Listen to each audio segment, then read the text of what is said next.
What is your American dream? My family is from Ecuador and I am from Chicago. My American dream is to be able to pay back my parents for everything they did for me. I'm from France and my American dream is to help every day the homeless. Merci à vous. I am from Tunisia. My American dream is to see love and peace. I was born in North Carolina, Rocky Mountain. My dream is to have peace, and that's it.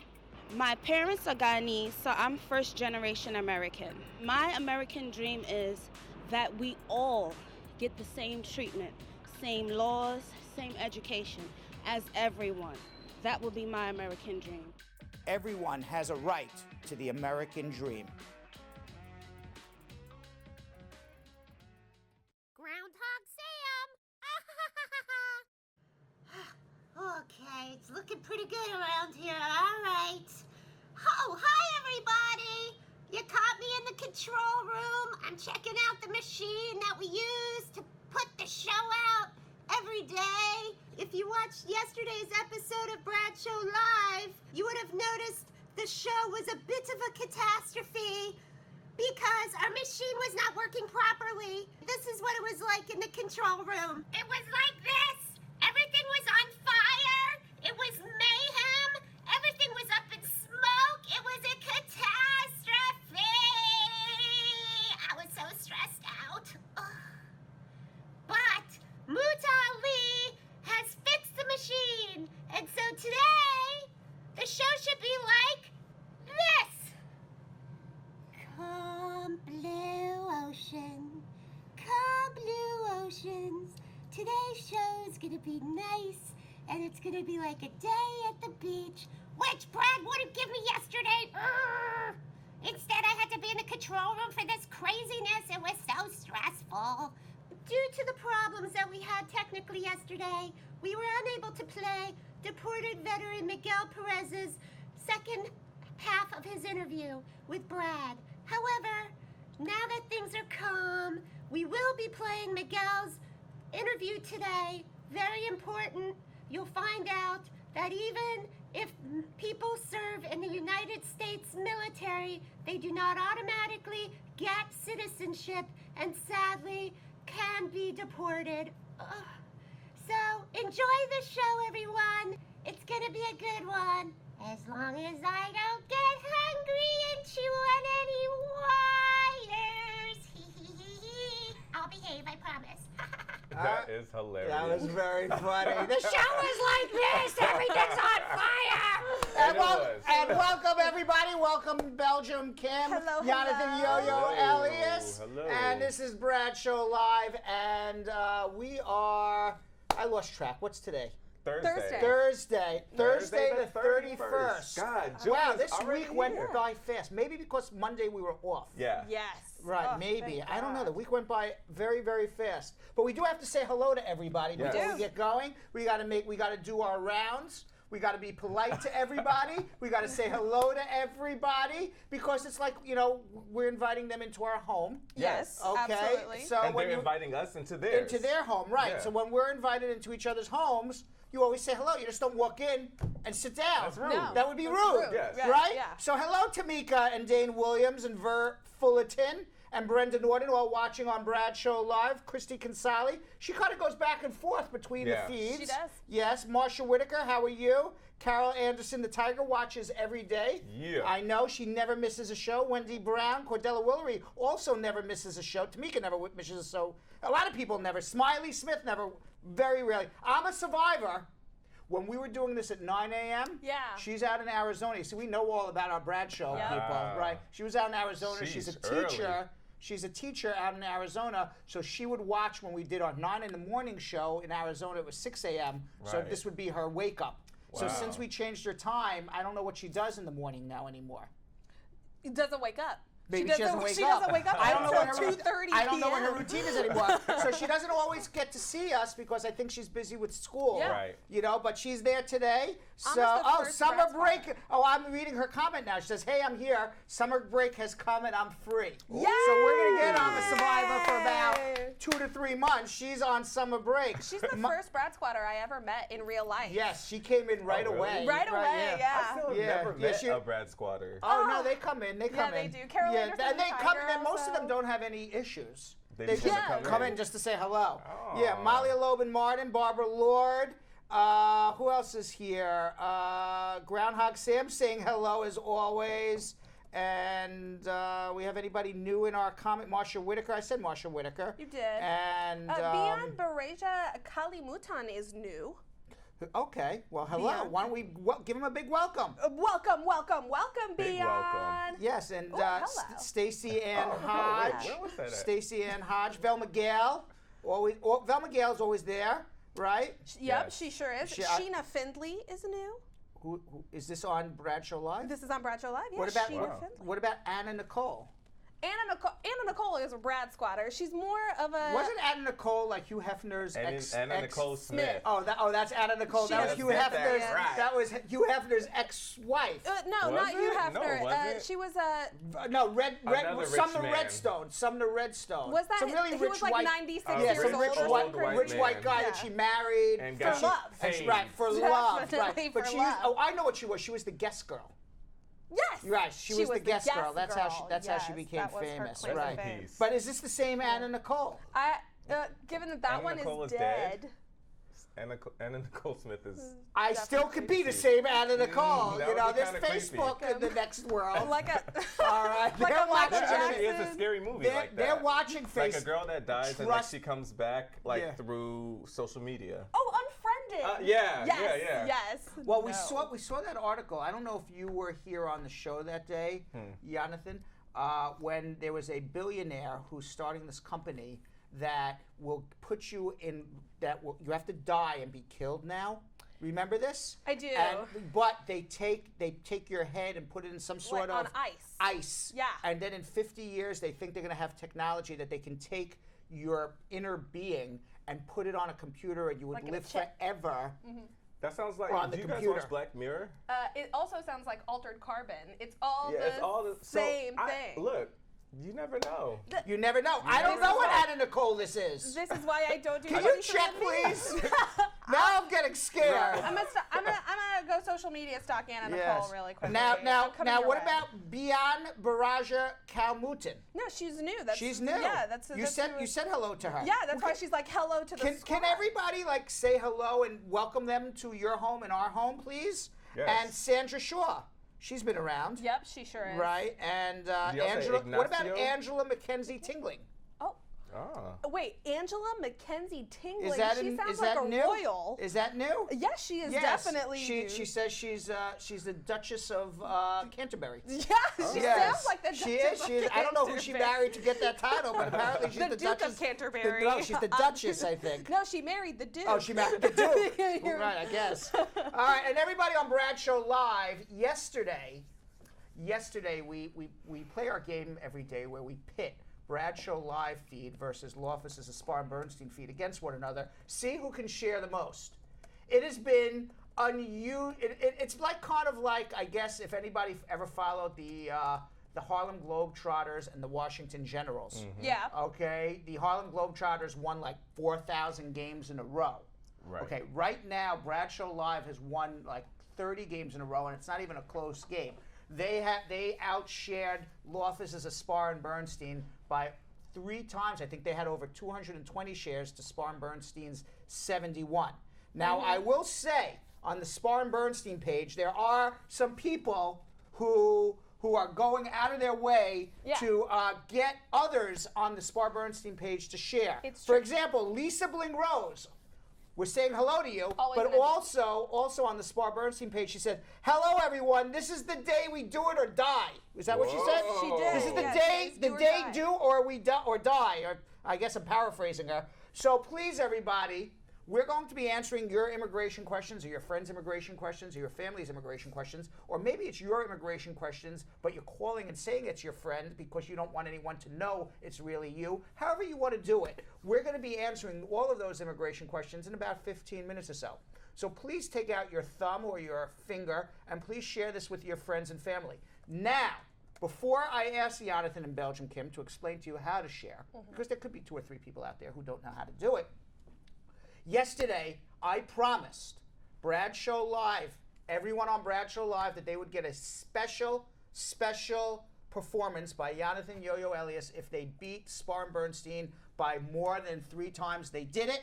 I am a man of my word. We brought Jonathan in early, and we said, what was that movie where they start shooting the guy in the foot? And they said, dance, dance, dance, dance, dance. Basically. Right? Basically Right. exactly Because what Jonathan happened. didn't want to dance, and we took out a gun and started shooting with the feet and said, true. dance. That's true. Absolutely. He drug me down with him. So after the show is over and our credits are run on Bradshaw Live, because we agreed, the Spar Bernstein feed will go close down. We'll announce it at the end to make sure everybody knows. We're going to continue Bradshaw Live, and we're going to watch Jonathan Yo-Yo Elias and Belgium Kim do their best dance moves. All for your sheer entertainment. One All of us right. started unbuttoning the shirt. I don't know who it was. It's true. It's true. And hint, hint, I don't have any buttons on. Dang. So I'm trying to be like Brad before we today. tell everybody how to share, I do have to say hello to Dane Williams from Atlanta, Cherie Bassier, Leela Harry Ram. She's new, I think. Harry ran. Yeah, Beverly Thompson. definitely new. Brittany Moran is watching from home. Oh. I hope her we barred her. She's quarantined. we won't say what she has. She had some. Why? Is it? It's a secret. It's a terrible thing that she had. It wasn't a terrible thing. But how are you? It's okay. Groundhog Sam said, don't say Groundhog it. said, okay, I won't say it. You gotta listen to But it. feel better. She's We could say. like a cold almost. I mean, I don't know what the big deal was. All right. We just didn't want to catch a cold. All right. And Willie Williams, Sebastian Zion, Pauline Edward, hello. And maybe Brittany Moran can teach people on Law Office of Spar and Bernstein how to share I'm sure that she she is can. home. Barbara Hammett, is she new? She does sound new. Yeah. And Rajab Barday. He doesn't have a question, but he's sharing his American dream. Nice. Which I is like that. very, I which saw is really that. nice. He says, my dream is always to help American people because I love people to help, especially the homeless. Aw. That is really nice. I like, beautiful. you know I what? like You that. can say hello. You can also tell us what your American Yeah. dream is. That was really Absolutely. nice. I believe that was the first person who just shared Threw his out American their dream American with us. dream. That's very nice. We like Rajab. Everybody, please welcome Rajab to the Welcome, Law Office of Spar and Rajab. Bernstein. And Rob J. Roberts, hello. Javel Finklin, he's been around for a while. Dawn Harriet's been around. Ignacio Stapleton In Europe right now. says hello, Brad. Yeah. From Europe. From Europe. But we don't know where, and that's kind of a large swath Right. of. You ever see that? What was that movie? Now, you see, I'm always dating myself with these movies. I was just about to say pre-19. A Princess Bride. Oh, I love Oh, yeah. Princess You know Princess Bride, when Yes. the guy with the swordsman, the Spanish guy with Yes, the sword, he goes, the- hello, my name is Inigo Inigo Montoya, Right, it sounds you like killed my that. Hello, father. my name is Ignacio Stapleton. I have come You killed my father. You prepare killed to my die. father, prepare to die. That's what I was like. It's like, hello, Brad. And then I'm waiting, the next comment Yeah. was, I couldn't remember the line. Hello, my name is Ignacio Stapleton. You killed my father. I'm like, sounds like that movie a little This bit. is the did. first time I've ever gotten a line that you prompted. That's that you right, did it. yes. I feel so good. Good job. Princess Bride, I got. I Good got movie, that. good movie. All right, Beverly Thompson. So Ignacio, I know I didn't kill your father. I haven't killed anybody. Do you know I've never actually physically hit anybody in my entire life? We were just talking about this. How is that possible? Yeah, I've never physically hit anybody. I've never been in a truth for me. I've never been in a fight where maybe there was like somebody pushed you or something like that. Right. But I never literally Really? turned around and smacked someone in the face. Really? Or I never been smacked in the face. Not even like a bitch slap? No, never. Now somebody's going to come in tomorrow into the office like a Right. Brad squad. They'll be like, Brad, it's time to Ready change to that. Boom. scrap. Yeah. You guys play so Right, we're Brad. gonna make up for lost time. You got Right. in a fight? I've gotten in a fight. Really? I You got in yeah. a cat fight? I got in a cat in high school. It In was high in school? high school. She Was it a cat fight? Yeah, she flirted with. Was she everyone flirted with was my everyone boyfriend. screaming cat fight, cat fight? No. Although there was a group around us kind of screaming. It was very predictable. It was in the courtyard at lunch. Yeah. She was flirting with my boyfriend. I wasn't gonna have that. Oh, hell and she no. stopped flirting with my boyfriend after I smacked her around a little bit. Why don't you just Violence smack is the never boyfriend around and say, stop flirting with this girl? Well, now I would just dump the boyfriend, but in high school that wasn't right. my line of thought. right. Now I would dump the High boyfriend. school drama. Exactly. All right, Monica Yellen says 19 years ago. I don't know what happened 19 years ago. That's my lawyer 19 years ago. Wow. Wow. Monica Yellen, that's my lawyer from 19 years Wow. ago. Thank you for making me feel as old as I feel right now, Monica. I really appreciate that. Experienced, Brad. Right, I am an experienced attorney. Yes. That's Willie Williams says he has his favorites. They were saying they were getting all butthurt that you had not said hi to Spar Bernstein. And I haven't gotten there yet. But I was telling going him that's through what everybody. you get, and I told him that's what you get when you lose the share game. Right, you lose the share game, You you know get what you get happens. hello second. Yeah. Rules are Right, rules. rules are rules. You- Right? you know the drill. Rules are rules. Rules. And who else here? Willie Williams. We didn't forget anybody though. I don't think so. Ron J. Roberts just said hi. And Dane Wilkinson says your output volume is very, very low, or maybe his speaker is just very, very low. Maybe turn up the volume. It's possible. Mine is on. Turn up the volume. Yeah. Hey, Carol Faye Anderson Sterling says Tiger good evening. Said What? the same thing that I said today. What? Brad is very happy this evening. Yeah. I am very. Carol said that. Actually, that is not true. No. If I told you, let's finish, and Right, then I'll let's tell finish. you But I'm about. saying that's what she just said. Right, that is not true. Sherry, let's see. Lisa Bling Rose, Dawn Nutten knew we is last. That's not even All right, true. Vita Taken says hello. Sandra Thompson says hello. Joyce Joseph says hello. Paul Cush says sharing is caring. There you go, Paul. Yeah. We're rooting for you there. Sharing is Ali Boo caring. Harris popping in. Eckert Theat Lewis.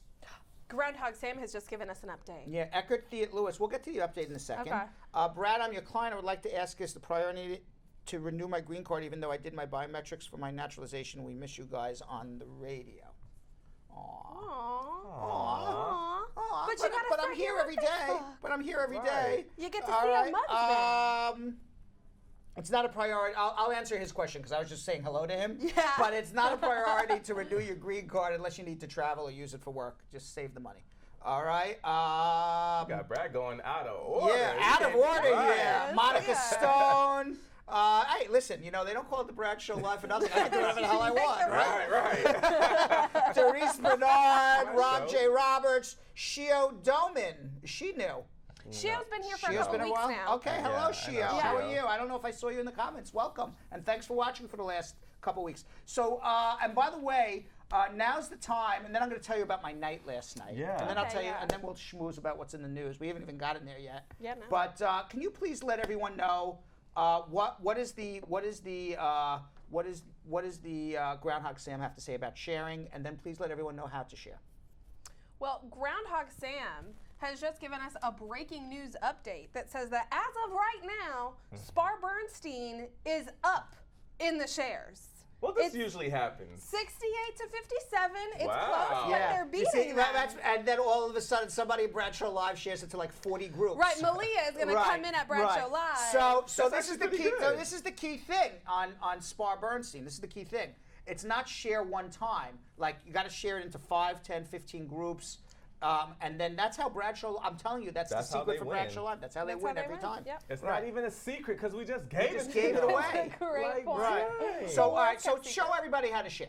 So all you have to do is look at the video right under on the bottom right. There's an arrow pointing towards the right. You just have to click that. Click that, share it to a group, share it to a person's page. You can copy the link and also text it to people just so that they can tune in. All right, it's very, very easy. And I know that you guys know people that need this help. So I think that's the best way, especially just copy the link and actually text it to people so they can look at it through that. That's another way. So last night before the show, let me tell you about my night. So last night before the show, around 4 o'clock, I didn't eat lunch. So I ate it before the show yesterday. Yeah. Around 4 o'clock, I had a turkey sandwich on toasted whole wheat Yeah. with Swiss cheese and mustard. Okay. Sounds And pretty I healthy. saw a little chocolate chip cookie at the counter at the deli. I bought it, not one of those big massive ones, a tiny I was one. gonna say you're a Yes. black and white cookie man normally. Yeah, but I saw the Pickle. chocolate chip Okay. cookie. I went for that instead. wanted that. Way to a man's heart, women, is always through his stomach. Remember that? Absolutely. Okay, right? That Is that is true? very right. true. So then, and I had a coffee. And then after the show, by the time oh my God! This is what happened. This is what happened! Oh my God! Fire in the Fire stomach. in the stomach. That's exactly what happened. I don't know what was in that cookie, but after the show last night, I was saying, why? I'm not feeling well. Okay. So I didn't go for dinner. I had dinner plans. I canceled my dinner plans with my friends. Okay. And I went home and I was lying down and I was talking on the phone. I go to sleep around 11 to 12 o'clock, and I woke up. My chest is hurting me. Oh, and I God. said, oh gosh, maybe I have some indigestion. So I go and take one of those Tums Yeah. antacid things you chew, and they're disgusting and taste like chalk, and Right. you eat it. So I eat like 2 or 3, and then the chest pains are getting worse and worse, and I can't sleep. And it's like 2 in the morning, and I'm like, now, you ever see Sanford and Son? Remember that TV show from the Yeah. 70s? Fred Sanford. I'm coming I'm home. coming to see you! I'm coming to see you! That's what. I got it. Okay, you got it. That's how I felt. And I'm saying, Right. wow, should I call an ambulance? Am I having a heart attack Oh right my now? I really God. thought I was having a heart man. attack. So I'm debating, should I call an ambulance? Who can I call it to in the And morning? you are not one to go to the doctor No. quickly. I said, who can I call it to in the morning? I said, should I call Belgium Kim? Should you come get me? I don't know. I was thinking. And I said, you know what? I said, there's no way that I could possibly be having a heart attack. I just went to the doctor. He told me I'm perfectly healthy. All my blood was perfect. My cholesterol was perfect. Okay. I go to the gym. I do this thing where it's like marine workout for an hour. If I didn't die after that marine workout, I think I'm okay. Right. Okay. So 3:30 in the morning, I'm now standing up and I'm like, I think I'm about to die. And I was ready to call 911. Oh my and then I gosh. said, you know what? I don't want to sit in the hospital room because it's, usually when you have a heart attack, everybody, and I'm not telling you not to call an ambulance, but usually I guess your jaw starts to hurt you or Yeah. maybe, Like I'm not Like gonna remember, shooting pains, shooting left pain in the arm, arm. Or like no, numb. it was just right here in my chest. I said, you know what? It's got to be indigestion. So, but around 3:30, I decided not to call the ambulance, and probably maybe not the smartest thing I in the don't world think so. Right, I was gonna because say. it could have been a heart attack and I could be Right. dead right now. Yeah. So I toughed it out, and I went to the doctor at 8 in the morning. I called him as soon as he got in. He said, "Come running in quickly." He, gave me all the tests. He says, "No, you're not having a heart attack." Well, that's good. Okay. All right, must have been that cookie you ate last night. So I would have went back to that store. yeah, like, so Wait, it I'm wasn't not this in a one, good it mood. I actually don't feel well, but you still don't feel well. no, but it's just from the indigestion. I didn't eat today. Oh wow. All I had was water today. Did they give you anything? They gave me some medication, so I'm feeling better. Calm me down. So I didn't eat today, and I didn't have any coffee today. So maybe wow. that's why I'm in a good mood. Maybe lack of food. No, because No, you're a very hangry Right, human. I get No, hangry, but too. I'm not. But maybe the lack of food put me in a good mood. Is that it? I feel like I think that would we be should- the opposite. Or not maybe, test that or theory. maybe, one of those. I'm alive. That's what I was about to say. I'm You- alive. Yeah. Damn it, I'm alive. Right. Thank think God. that's why. Maybe that was It's a it. new lease on life. Yeah, You maybe. appreciate. Maybe. Is the sky looking bluer? Flowers smelling Yeah, sweeter? and by Although the it's way, gray. and by the way, Still. many It's people are okay. saying, "Attention, Kimmy, Kim, the audio volume is low, and it's not my phone." Oh, a lot of people are saying lot that? of people are saying I that just now. saw 2 people say it. Yeah, Let's see. but Groundhog Sam says it's fine on his computer. So Yeah, and didn't somebody else told me that they weren't hearing any issues. Brad Squad, tell us. I need a couple Yeah. more of you to tell me if this is a bunch So- of problem a bunch of people have. so that's what happened to me last night. Well, I'm happy you're alive. I'm happy I'm alive too. Sheesh. All right, but except I wasn't so happy to be alive after I read the news today Oh, in God. the Oh, no. schmoozing with Brad segment. Oh no. Donald Trump, our favorite topic here, okay, As usual, he has of course. quietly cut legal aid for migrant kids. So he's done 2 things now in the last month. Okay, there's never been there's never been a time in the United States of America where somebody was charged as a criminal for illegal entry into the United States unless it was an illegal entry into the United States after a prior order of deportation. Now, let me explain to you what is a crime and what is not a crime. It is not a crime to be undocumented in America.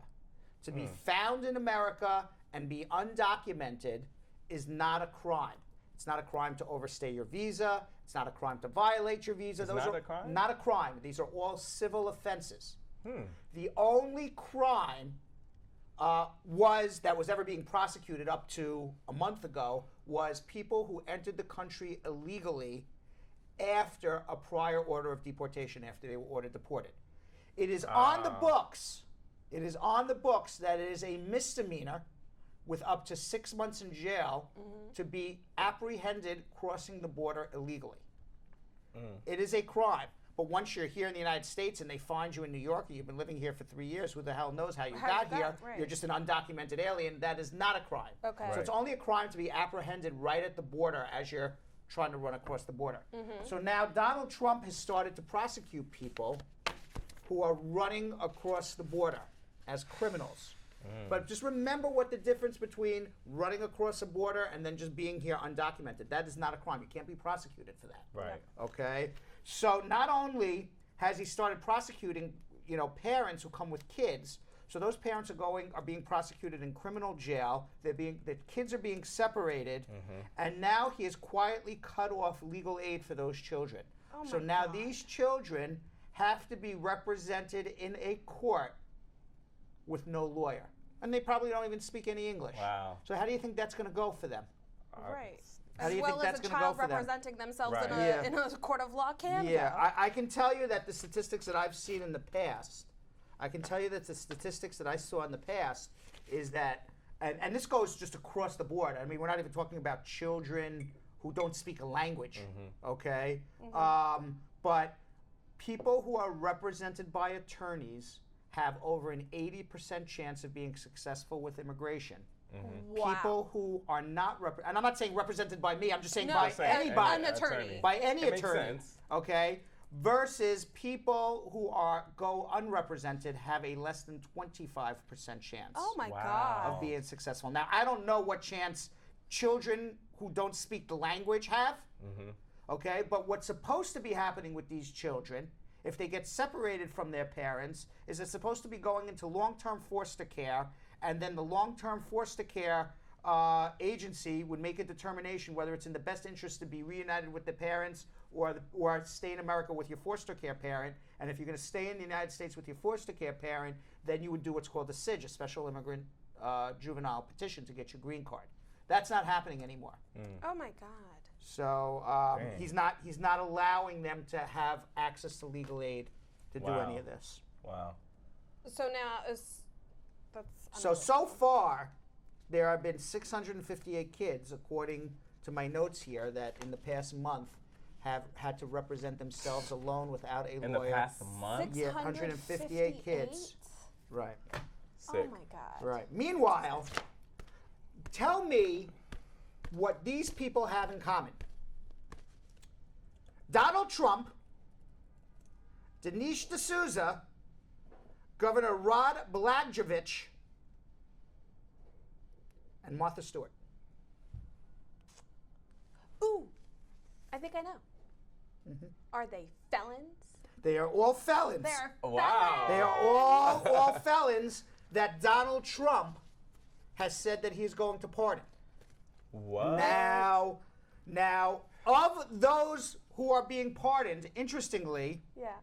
Martha Stewart and Governor Rod Blagojevich, he was the governor of Illinois, Yeah. both appeared with Donald Trump on The Apprentice. Okay? I'm sure that Martha Stewart went to jail Yes. for tax fraud. Yes. Blagojevich went to jail for trying to buy his way into a political seat. Yeah, he was a corrupt politician.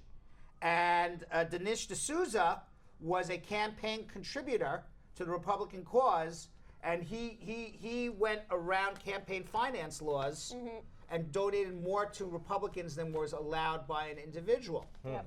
All of these people factually broke the law. Yes. All of these people are being pardoned by Donald Trump. Now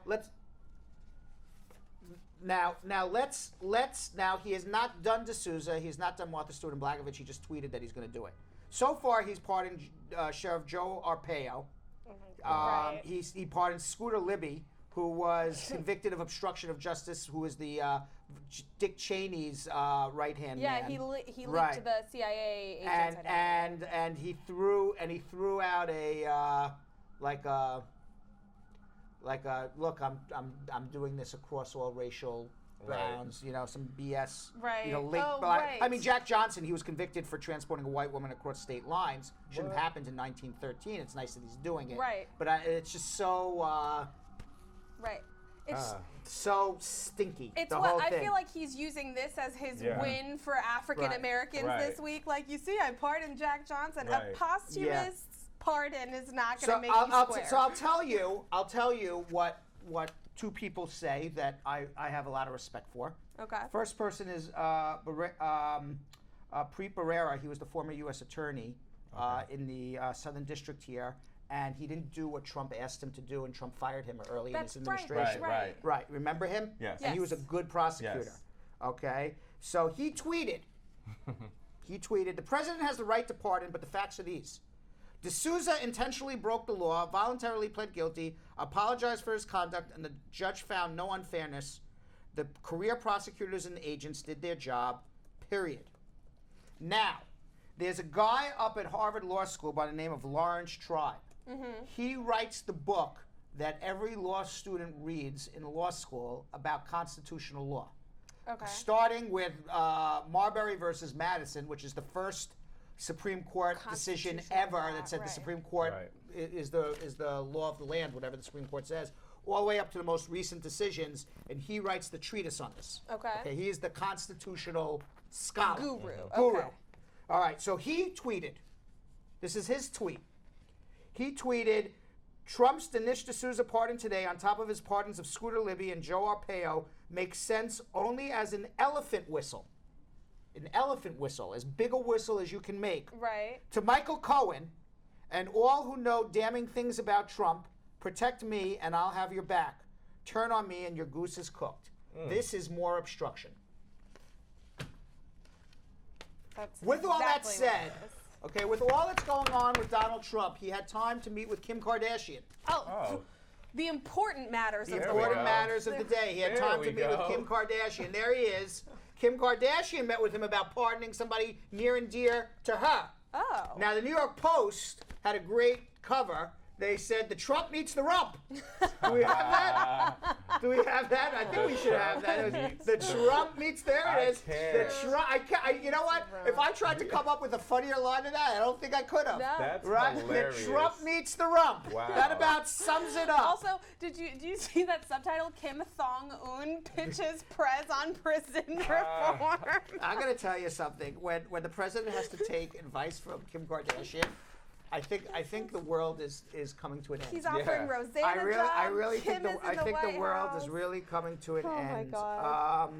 Every is there time I feel like I wake up in the Back to the Future. Yeah. You know, is where there, Biff is there the anything else we president. want to talk about? Oh, this was funny. This made me laugh. Did you see the woman who showed her boob on Google Maps? I don't know what this story is. What? Yeah, I don't no, know wait, this what? story. Look at Jonathan. All of a sudden, wait, Kim, your face is in Right, front of move. Move. Now Jonathan can't see her move. I'm Move. sorry. I'm Move sorry, there. you All right, guys. so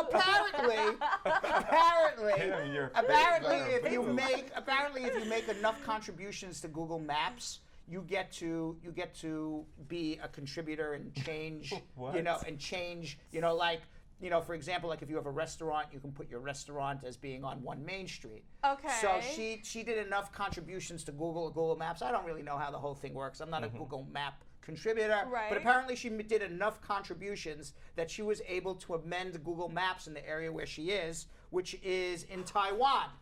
So she amended it to show a topless boob picture of her on the map. So like when you go to Street View and you're like, and you, like, and then zoom all of in? a sudden on the Street View in Pingtung County, Taiwan, what immediately stood out from all the other mundane images of what's going on that street in Taiwan is this naked woman showing her boob. Hilarious. And so now Twitter is up in arms, calling this boob gate.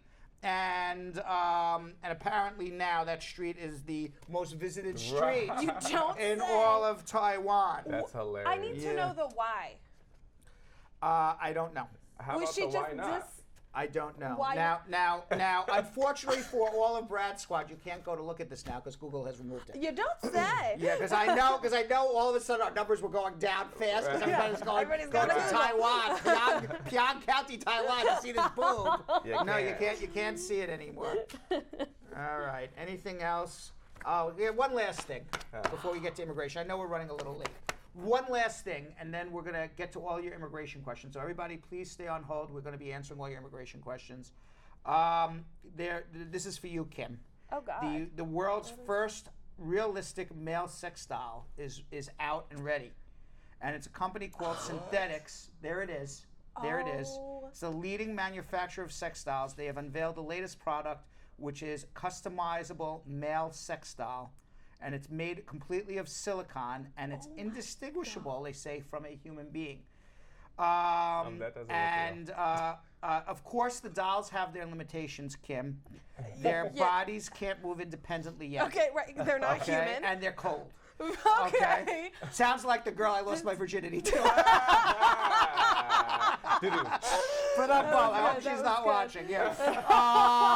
Yeah, she couldn't move her body and it was pretty cold. But the team behind it is currently experimenting with putting heat in the pelvic area to make it feel more real. When they get the heated pelvic area, That's maybe when I that could sign be up. your Christmas bonus Don't right they, there. How much do they cost, and how customizable are they? I have questions. I don't know. We wanted to do this yesterday on Hump Day, which is Wednesday. That would have been a good day. But it would have been a good day to do it. I but, think you probably should just ask Jeff Bosey since he said that he got his order in already. For the male sex He's got his order in. He's got his order in. He's got his already, order so in. that's how much it costs. I think Kim is waiting for the Jonathan Yo-Yo Elias doll to come out. Every day, babe. Every day. I was going to say, I'll take the real thing. Jeff Bosey said $1,200. That's a cheap doll. That's a cheap doll, yeah. No. I don't think you got the real deal, brother. No. I'm going to want a more expensive, because- high-end one. Yeah, I mean $1,200. Yeah, listen. If I'm going to stoop to the level of I thought for $1,200, you're like, I wouldn't even spend $1,200 on a real man, let alone a doll. I thought that's what you were going to say. No. If I were to spend money on a sex doll, it is going to be the Rolls Royces of sex dolls. Yes. Absolutely. It's going to have a warmed pelvic area for sure. All right, and Princess Modern Uniqueness says she's waiting on hers. Groucho Live sex dolls coming at Oh my gosh, can you imagine? Lord have mercy. They can get one of each of us. Yeah, and the only difference is we stick a mug in its hand. They'll only just get it for the mug. Yeah, they get it for the mug. You know, Just you're like, getting wait a second, is this sex doll having coffee with me, or are we having sex? Yes. Groucho Live sex doll just has coffee with you. Yeah, exactly. We hilarious. sit down and we just talk at you. Yeah. All right. So anyway, now we're about 12 minutes late, so we got to get into our immigration Yes. These are calls questions here. to answer, We man. have questions to answer. Now's the time to call 1-800-529-5465. In what we call, we got your answers if you got questions. We call it getting answers. I'm calling it wrong. Getting answers. And there's no music. Oh, there's the music there. Getting answers to all of your immigration questions. There, we got it. Yes. We have it. You We change got the it. name of that I segment change on the a segment daily every basis. day, yes. So call now with your immigration questions. And if you're too shy to call with your immigration questions, you can always leave them with Jonathan Yo-Yo Elias and Kim Belgium. I was going to call it something Kardashian, but Oh. I couldn't come up with anything with Belgium and Kardashian What? in it. So No. You I don't claim that, Kim. no, we're not going to claim that Kim. Just Belgium Kim. All right, our Kim. The Kim. right Only Kim that matters. Yes, The only Kim. correct. Except for That's a fact. Lil Kim. I'll share that spotlight. Lil Kim. That's a There's spot another I'll Kim that share. matters. Lil Kim. Lil Lil Kim, Kim. the rapper. Yes, I know who she is. You better know. Famous- Famously better known know, for wearing the but- pasties at the Yeah, I VMAs. know, right? You know She had the pasties. dress Yeah. with the Diana with the Ross. nipple. Yes, she went like Played that. with it, yes. I know exactly. See, that's my goals. Yes. That's why I would want to be Lil to Kim. tap Diana Ross's boob. No, for Diana Ross to tap tap my your boob. boob. Oh, Are I you see. kidding me? That is Right. goals. Then I know I've Yes. made it. All right, you know what? Hell yeah. You know what? Right? You know what? If I'm we gonna do tap this mine long too. enough and they share, you never know, right? You guys You gotta share so that Share. so Ross Diana can Ross tap can my come boob. and feel Kim up, please. Yes! All right, please share. All right, let's go to. All right, now you gotta get serious and answer immigration Yes. questions. All right, let's go to Robert in Brooklyn, New York. Robert's waiting so long he didn't know that he was on. Robert, Yeah. what's up? I'm here. Been waiting a good while now, but I'm here. Okay. Well, I'm sorry I made you wait, but hopefully I got a good answer for you. What's up? I'm trying to find out something for a friend. They came up on a J1 visa, but Right. it stated in it that they got a 2-year ban on them for to file for Correct. status in the U.S. Correct. They have not a They've 2-year been- ban. They have a 2-year home residence requirement. That's what it says in the law. Oh, so they're trying to find out if any way. What's the story? They're getting married to a U.S. citizen? Yeah, they're getting married to a citizen. Okay. All right. So the first thing you do is we look to see if that is correct, the 2-year home residence requirement that they gave that person. Why did that person come to the United States? What were they coming to do? They came to work. Where? With a J1 visa. Where? They came to work at the camp. At a camp. With a J1 visa. Okay. Yeah. All right. So what they put on the visa is that you have a 2-year home residence requirement because camp counselors in that particular country are a skill that is required in that country. I assume the U.S. government didn't pay for any of these fees. Now, I would guess that in most countries, camp counselors are not a skill that's required. So the first thing is, a lot of times they make mistakes. So we actually go to the skills list of that country. I had a case once where a guy came up from Jamaica to work at Great Adventure, and he was the guy who literally sat at the roller coaster and took the tickets as you went on the roller coaster, and he had a 2-year home residence requirement on a J visa. And it was because they said he was on a skills list. I said, well, what the hell is this? Why does Jamaica need a guy to take a ticket? What kind of skill is this for a roller coaster? And we actually looked it up, and you can go online and look it up, and we realized that they made a mistake. So if they made a mistake, we just file the adjustment and say, hey, mistake, you don't have a 2-year home residence requirement. You're not on the skills list to go home. Because the only reason you have 2-year home residence requirements is if the U.S. government paid for part of your fee or you're on a skills list that country wants you back home. Otherwise, you don't have that 2-year home residence requirement. So that's the first step, especially when you're dealing with camp counselors and things of that nature. Then, assuming you're on the skills list, then the second is you ask for a no objection letter from that country. You ask the country, say, even though I'm on the skills list, I got married, do you have any objection to me going home? And if they don't have an objection, then generally the State Department, provided they didn't pay for any of your expenses here, would agree also, and then you would get the 2-year waiver. Or you can base it on hardship to your spouse. So there's lots of ways to go and fight this. The first step would be have a consultation. Oh, okay. All right, so I would tell you that was really worth waiting for. Hold on one second. Let's go to Samantha in Rosedale, New York. Samantha. Hi. Hi, Samantha. Hello. How are you? Hi. What's up? I'm doing great. I just have a question for a friend. So he came up on, he came in the United States, I think by boat, by boat or ship or something, but then he didn't return. He then got married to American citizen, American resident, who's American resident or American citizen? I mean, a lawful resident? American citizen. American citizen. Not okay. a citizen. Okay. Yeah, he got married to a citizen, and then when he went, he lives in Florida. So when he went to the lawyer who he wanted to see if he could address his status, They said you can't. they said they couldn't do anything for him because he didn't have an I-95. I-94. Yeah, I-94. Yeah. So now, what does he do? Now the person wants to divorce him, but his status has not yet been addressed. So now he's trying to figure out if there's a way he could go by adjusting his status before all this divorce goes through or whatever he could get done. Well, if he can make up with his spouse, you can't adjust his status, but certainly he can do a provisional waiver, go home and come back if he can work things out with his spouse.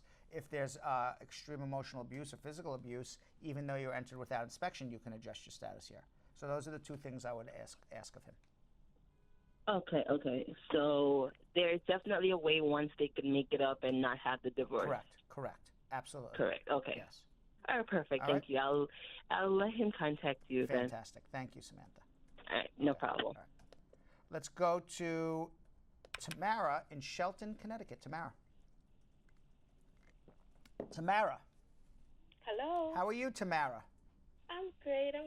Hi, Brad. How are you? So, Good.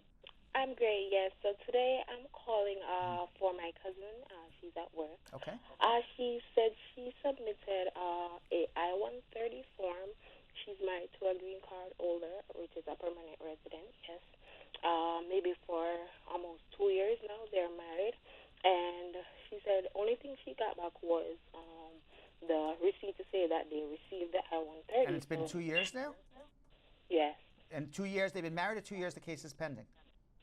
Can you repeat that for me, please? 2 years they're married, or 2 years the case is pending? No, they're married for 2 years. How long has the case been pending? The case is pending for maybe almost a year. Because I think she said she put in the case October 2017. Okay, so it's not even a year yet. I would assume that between now and the end of this year, they will get an approval. There's about an 18 to 24 month waiting list. So as long as they get the approval in the year 2018, they're good. All right. If 2018 is rolling through and you're still not hearing towards the end of the year, then they should contact me. But nothing to worry about yet. Okay, great. All right? So I'll let her know. Okay, thank you. Thank you. You're welcome. All right, let's go to John in Philadelphia. John.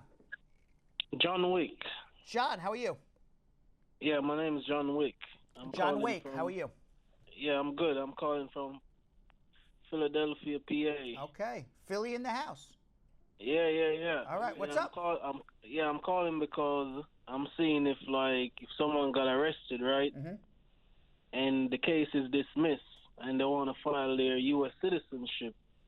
If they can go ahead, as long as they have the disposition letter. Well, that's what I told him. Yeah, if the case was dismissed, you're not a deportable alien, so you have no harm in filing your citizenship. Whether you'll be a citizen depends on, do you have other cases? How serious was this arrest? When did this arrest happen?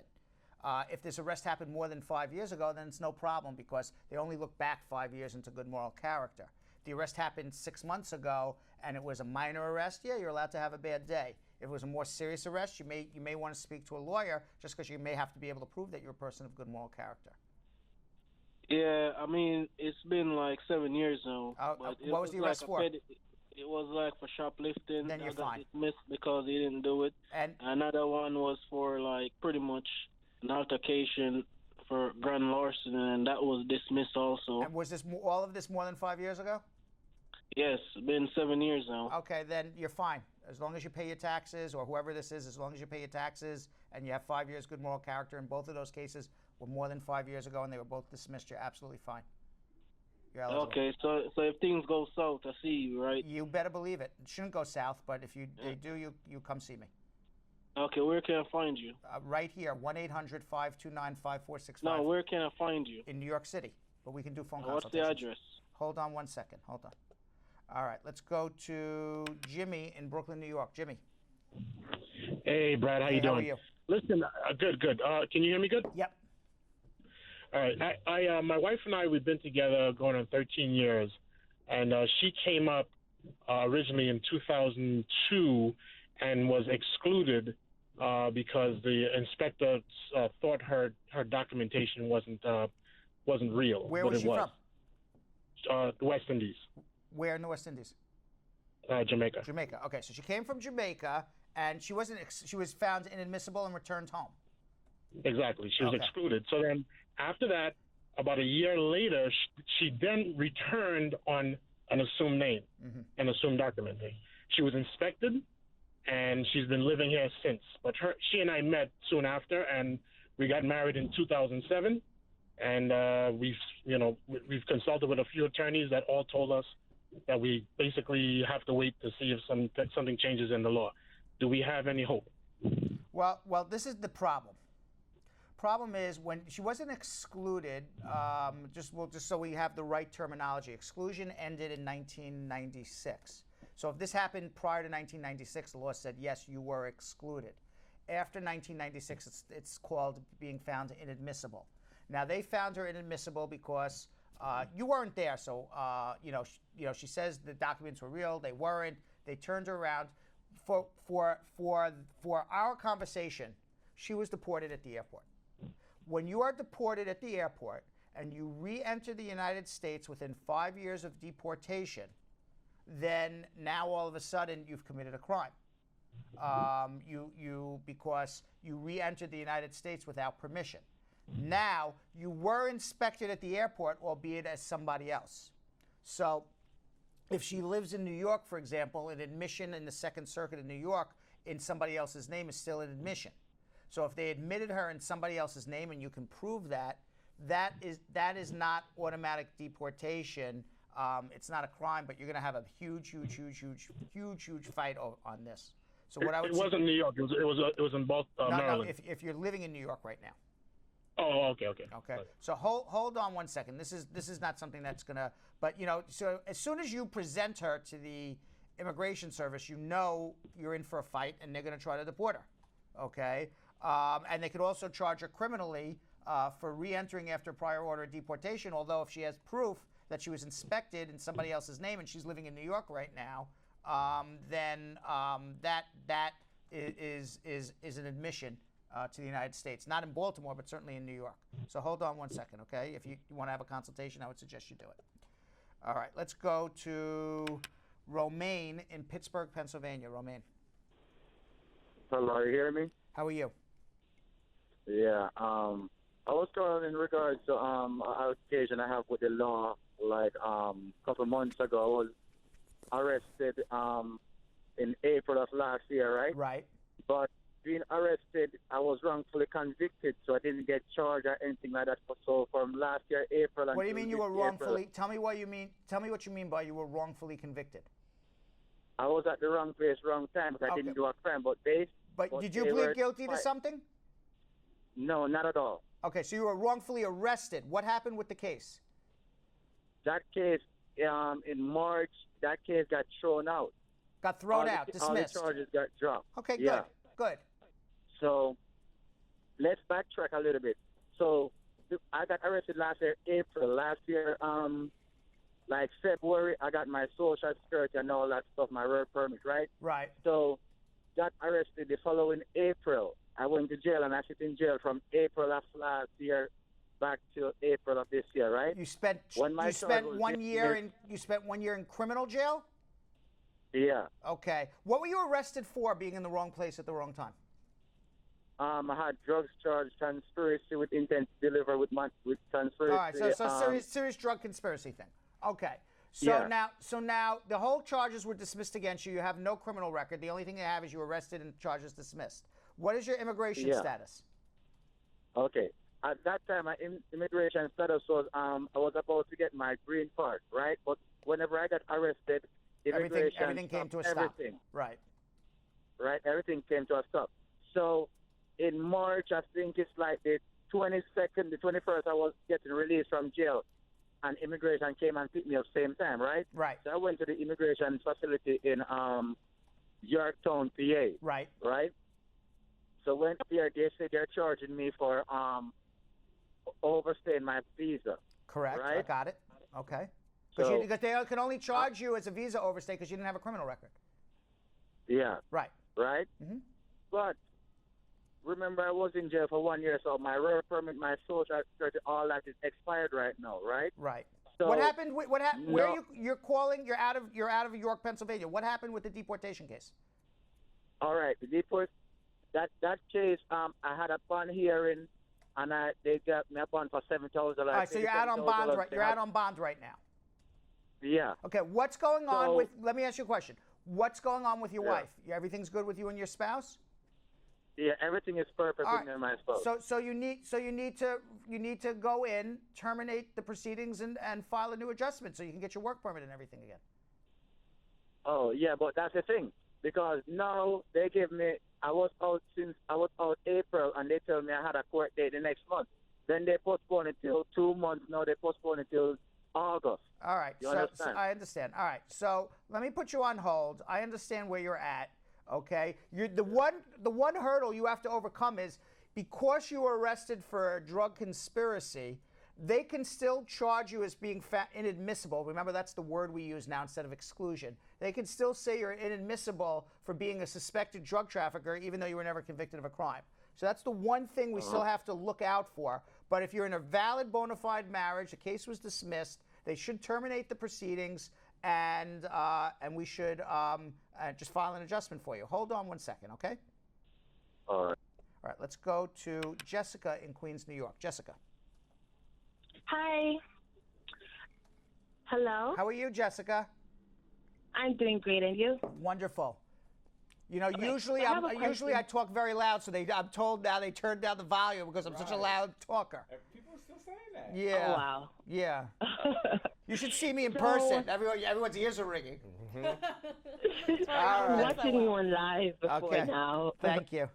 So, I have a question. My sister, she got married to adjust her status, but she got her work permit, and before that, she had a Social Security because she came on a work program before, J1, the work program. I think it was J1 visa. Yeah. So now she didn't know that she had to renew her work permit before it expired because it expired before she got a call for her green card interview.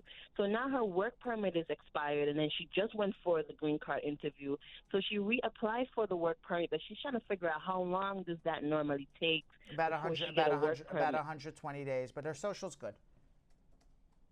Oh, so can she still work with her social? Well, the taxes will go through on the social. Responsibility is on the employer's part to check to see if she has a work permit. If the employer checks or doesn't check, that's on the employer's side. Her taxes on her social will go through. The fact that she's working with authorization or without authorization, if she's married to a U.S. citizen, does not prevent her from getting a green card. So it's really the employer's responsibility, not hers. Yeah, she just but the main question that she wanted to know was how long she has to wait, because now she About has 120 problems. days. She's trying to find a new job. Oh, She's well, trying to that's- find yeah, about she's 120 having days. problem with getting All right. So she's having problem now with getting a new job. Did she have a lawyer or she did this all on her own? I think they did this on their own. Yeah, I don't think they that's had what a happens. lawyer. That's what happens. That's what happens. All right, Yeah. hold on if she wants to make an appointment to come see me. Hold on. Let's go to Nicola in Raleigh, North Carolina. Nicola. Oh, hi. Hey, how are you? I'm good, thanks. What's up? So my question is, I've been married for 23 years, Mm-hmm. and so an American citizen, and I'm trying to find out. He won't petition for me, and I'm trying to find out what is it that I could do because he came here on a valid visa. Well, he had A to file an 10-year adjustment visa? application for you. How come he has never done this? He doesn't want to. I only filed the I-130? you know, the one that it allows you to stay here, which I think is the I-130. No, that doesn't allow you to stay here. That doesn't allow you anything. What's the other one? The adjustment? The no, I-45. not status. Yes. So you did that. And they approved that. Well, then you have a green card if they approve that. No. All right, you're not sure what's going on. Hold on 1 second, I- okay? You don't know what's going on, trust me. In 20 years, you're married to a man, and he doesn't want to help you? 23. And he doesn't want to help you? 23. Okay? Uh-huh. Stay right where you are. Hold on. We're going to have a phone consultation. Mm-hmm. Hold on. Let's go to Lisa in the Bronx. Lisa. Lisa. Hello, hi, Brad. How are you? I'm good.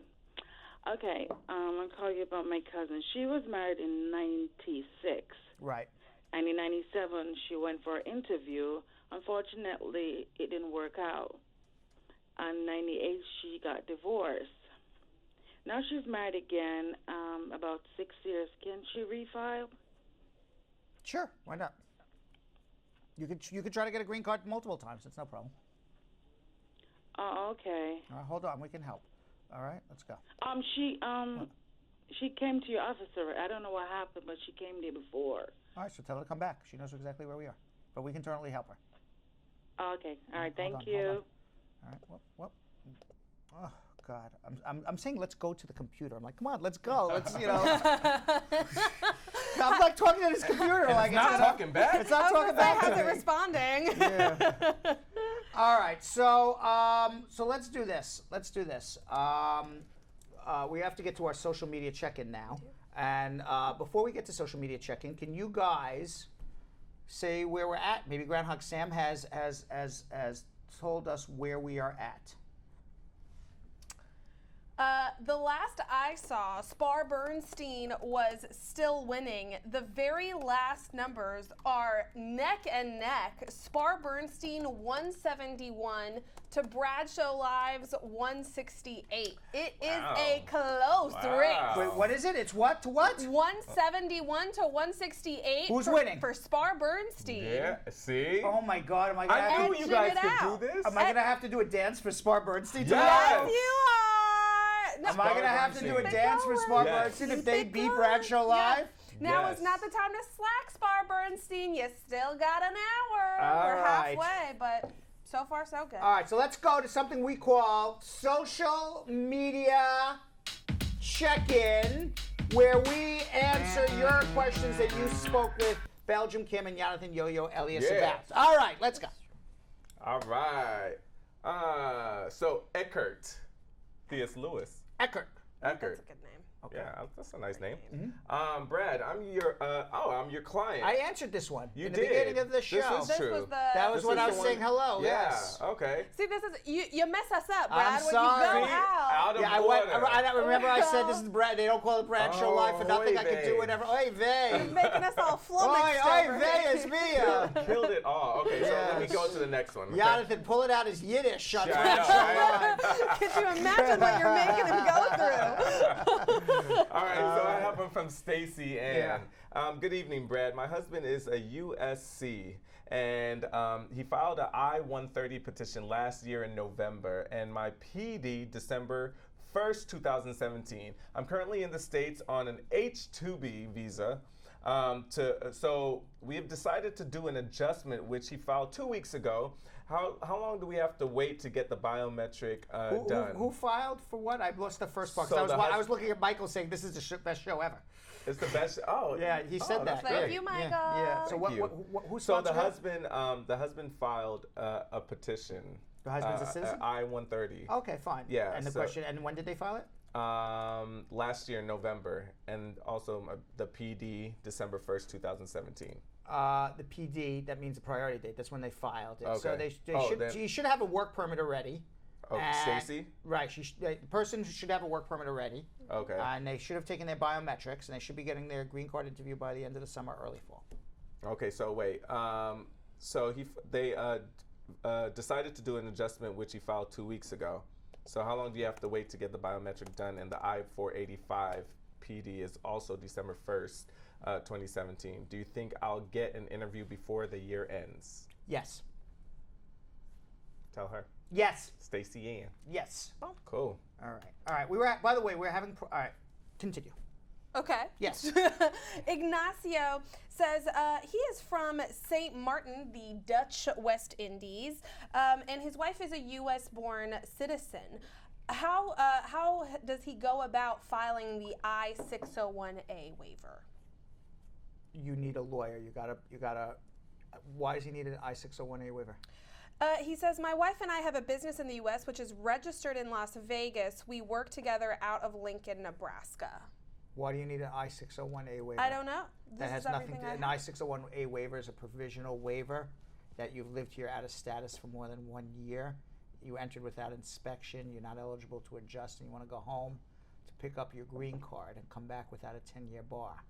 Okay. I'm not exactly sure how that fits into all of that. So we need to know more information. We need more. All right. I have another one from Stacy Ann. Yes. Just wanted to know how long of a wait if the USC father filing for a son under 21. His PD is September 21st, 2017. He should be here by fall of 2018, a little over a year. Ooh, not too bad. I got to talk to the camera. Yeah, talk to the camera. You look so good on the camera. Look at you. You're so handsome. And you know what kills me? You're still tan. Yeah. Why are you still so tan? My skin. This is how I was born. Why am I so pasty, I guess, is the real Belgian. question. Ooh, look at that close-up. Oh, yeah. Oh, dashing God. young man. Dracar Noir. Look at that chest. Oh, yeah. Oh. Brad is giving you like Smithsonian bust right now. Realness. Oh yeah, there it is. What is that? What is that? What is that? Blue steel? Blue steel. Your Zoolander blue steel. What else? We have a question from Anna Nicole, not Smith. Yes. Anna Nicole said, if you receive an employment authorization card along with approval for a travel document, could you travel outside of the country upon receiving the card while your I-485 Absolutely. is That's processing? absolutely. Just make sure you're back before it expires, and don't stay out too long. All right, I have one from Ashwini. Ashwini. Yes. I had a B1, B2 visa to the U.S., but after visiting 3 times, I was going for the 4th time, and they canceled my visa. You were coming too much. You were coming too much. You were using the B2 visa they believe to live here or work here rather than to truly visit. Or maybe your visits were very long, each visit. I'm not sure. Ishibunisha says, so my friend had a credit card fraud charge. She spent 6 months in a detention center in Florida, and then she was sent home. This happened in 2008. How could she go about getting a visitor's visa Why now? was she sent home? I'm assuming because she had the charge for credit card fraud. Well, she was deported. Right. Well, the only way to come back after a deportation is to do waivers. You would need to have a family member, either a parent or a spouse, do waivers for you. Short of that, you're not coming back. And by the way, welcome, Tony. Welcome. Welcome, You Tony. just welcomed Tony? Welcome, Tony. Wow. Because I was asked to welcome Tony. Welcome, Tony. Welcome, Tony. Right. Welcome. That's what, yeah, and you do what you're told. Correct. Braxton, I love Tony. We all love Tony. I love Tony, too. Tony the Tiger? No. Is it Tony the Tiger? Who's Tony? I love him as a friend. Let's make sure I don't know him. I don't know him that well, you know. That's not what I thought you were saying, No, Brad. okay, That's fine. not, Just to make it clear. I thought we were professing our love for No, Tony. I love Tony. Hey, Well, welcome to We Tony. all love Tony. Yeah. I'm a single gal, Tony. Yes. Hey. What does Tony look like? Maybe we can make a shidduch. I don't know. You know what a shidduch is? No. You see, you have to know all the bar mitzvah What terms. is a shidduch? Is that That's a like bar a mitzvah term? well, not really, but I it's was more gonna of say, it's more of a wedding thing. Yeah, A shidduch I don't get is hired like for you're those making yet. a couple. You like introduce 2 people and you Like make a couple. Yeah, you don't do that at bar mitzvahs. Yeah, no, you don't do No, that that would with be weird. 13-year-olds. That's a Little 13-year-old. Yeah, you don't do it girls. with 13-year-olds. Even Yeah, though but maybe they we can make a probably shidduch between you and Tony. Okay. A shidduch. I'm Yeah, what- starting to get worried that I've engaged myself in this now. a couple of before times. I'm- You're right. Kim is dating a fewer Brad Squad people. That's true. There's going to be an all-out war for Kim soon. Unfortunately, many of whom are married, I'm finding out as they're Yes. asking questions about their wives. Tomato, so. tomato. Right. Yeah, and you meanwhile, Malia Lobin Martin is like baby in the corner. I don't know what's her problem there. She's sharing too much, and so Facebook is like, "Whoa, Malia, you're sharing Don't an yet, awful don't lot." yet, don't yet. Too much sharing, Malia. Get just to the cusp, Right, guys, right, just yeah. to the And cusp. once you share, I think over about 20, they're gonna flag you. Yeah, probably. Yeah. So don't, because usually. then they're saying you're spamming. So try put you not in to. Facebook jail. Try, yeah. You'll be out of the corner tomorrow, baby. I promise. All right. All Oh, right. Denisha's gonna be jealous. You Yes. just called her baby. Okay, so I have one from Nikila Robinson. If you traveled to the USA in 2016 and spent 5 months and 2 weeks, how soon can I travel again? When did she come? Traveled in 2016 and If stayed you for spent 5 months and 2 weeks. 5 months and 2 weeks, you better stay out for at least 16, 17 months before you come back. 18 months.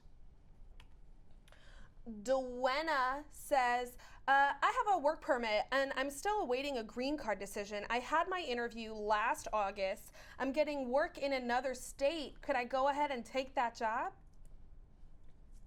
If you're going to be separating from your spouse, no, because now all of a sudden you're not living together with her anymore, and then they're going to start questioning the validity of your marriage. Stay with her. She wants you to be with her. Right? I would assume. Hypothetically. Why are you so happy today, Jonathan? I got my coffee. You got your coffee? Oh, there was Right. a whole coffee debacle. It was. It almost didn't happen, Brad. Yeah? They We got almost so close. pissed me off. Who pissed you off?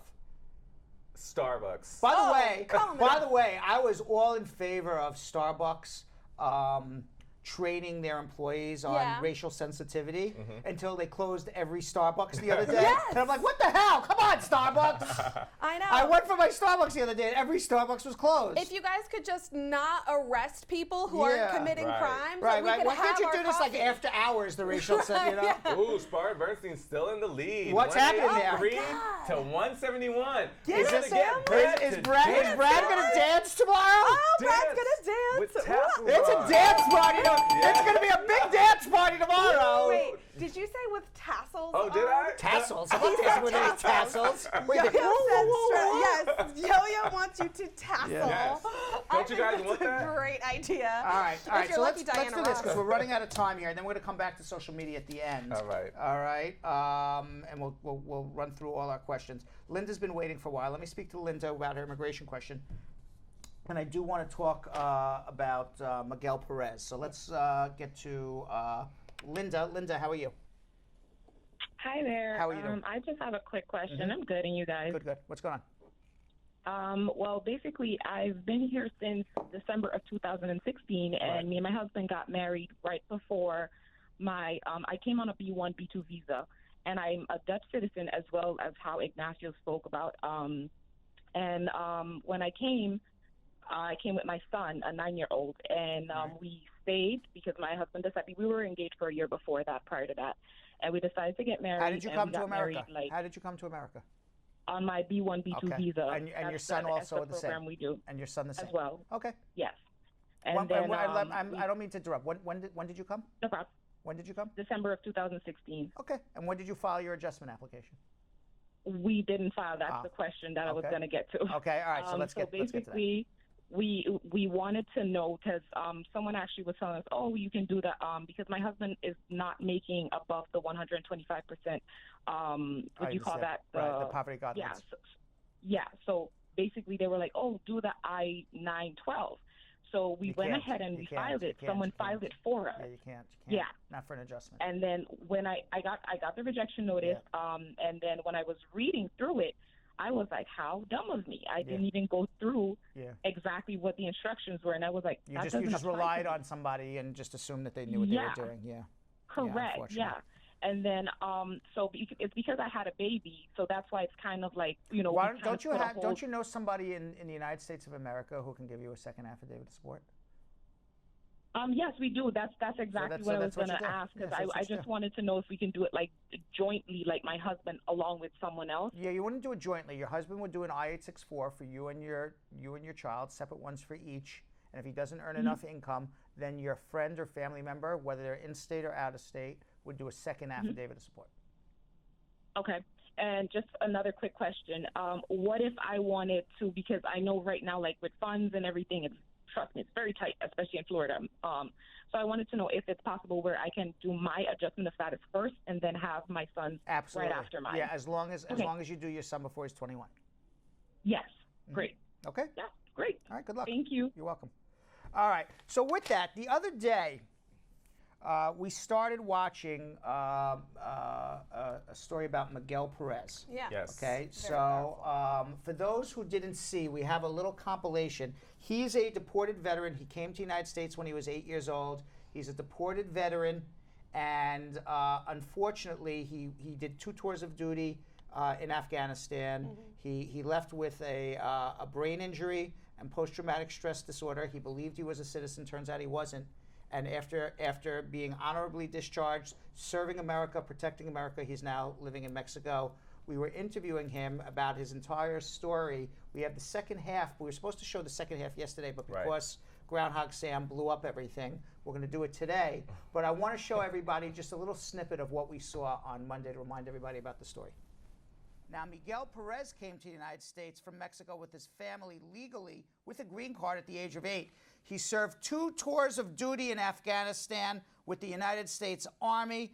I felt the duty. I felt just a civil duty to defend the country. Were you aware that you were not a citizen of the United States, despite the fact you knew you wanted to, you had your civic duty or felt the civic duty to represent the United States? That is correct. You definitely saw combat. You were on seek and destroy. You came back. Were they treating you at the VA hospital for drug dependence, or were they treating you for something else? They were treating me for PTSD They were treating me for back pain.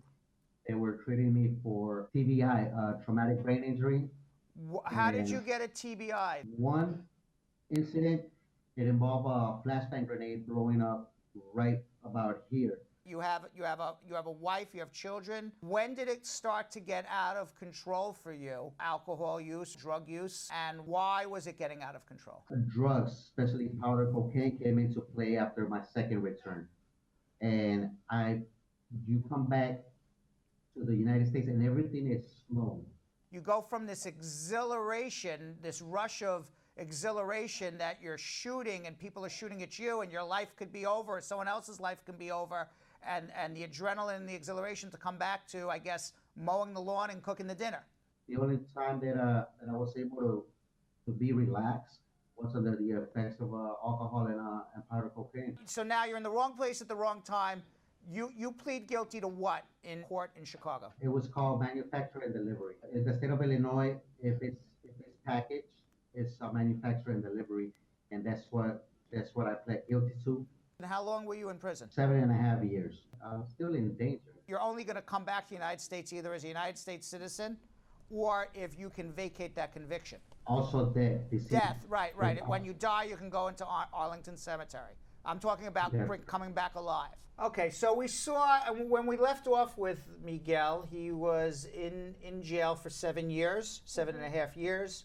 While he was in jail serving his time for drugs, he cleaned himself up. Yep. And they gave him the programs and what he needed, something the Veterans Administration never did, something the military never did. Right. And now we're going to hear that he never actually left his jail cell. He was picked up by immigration, and we're going to hear about his deportation process and what happened and how he ended up back in Mexico.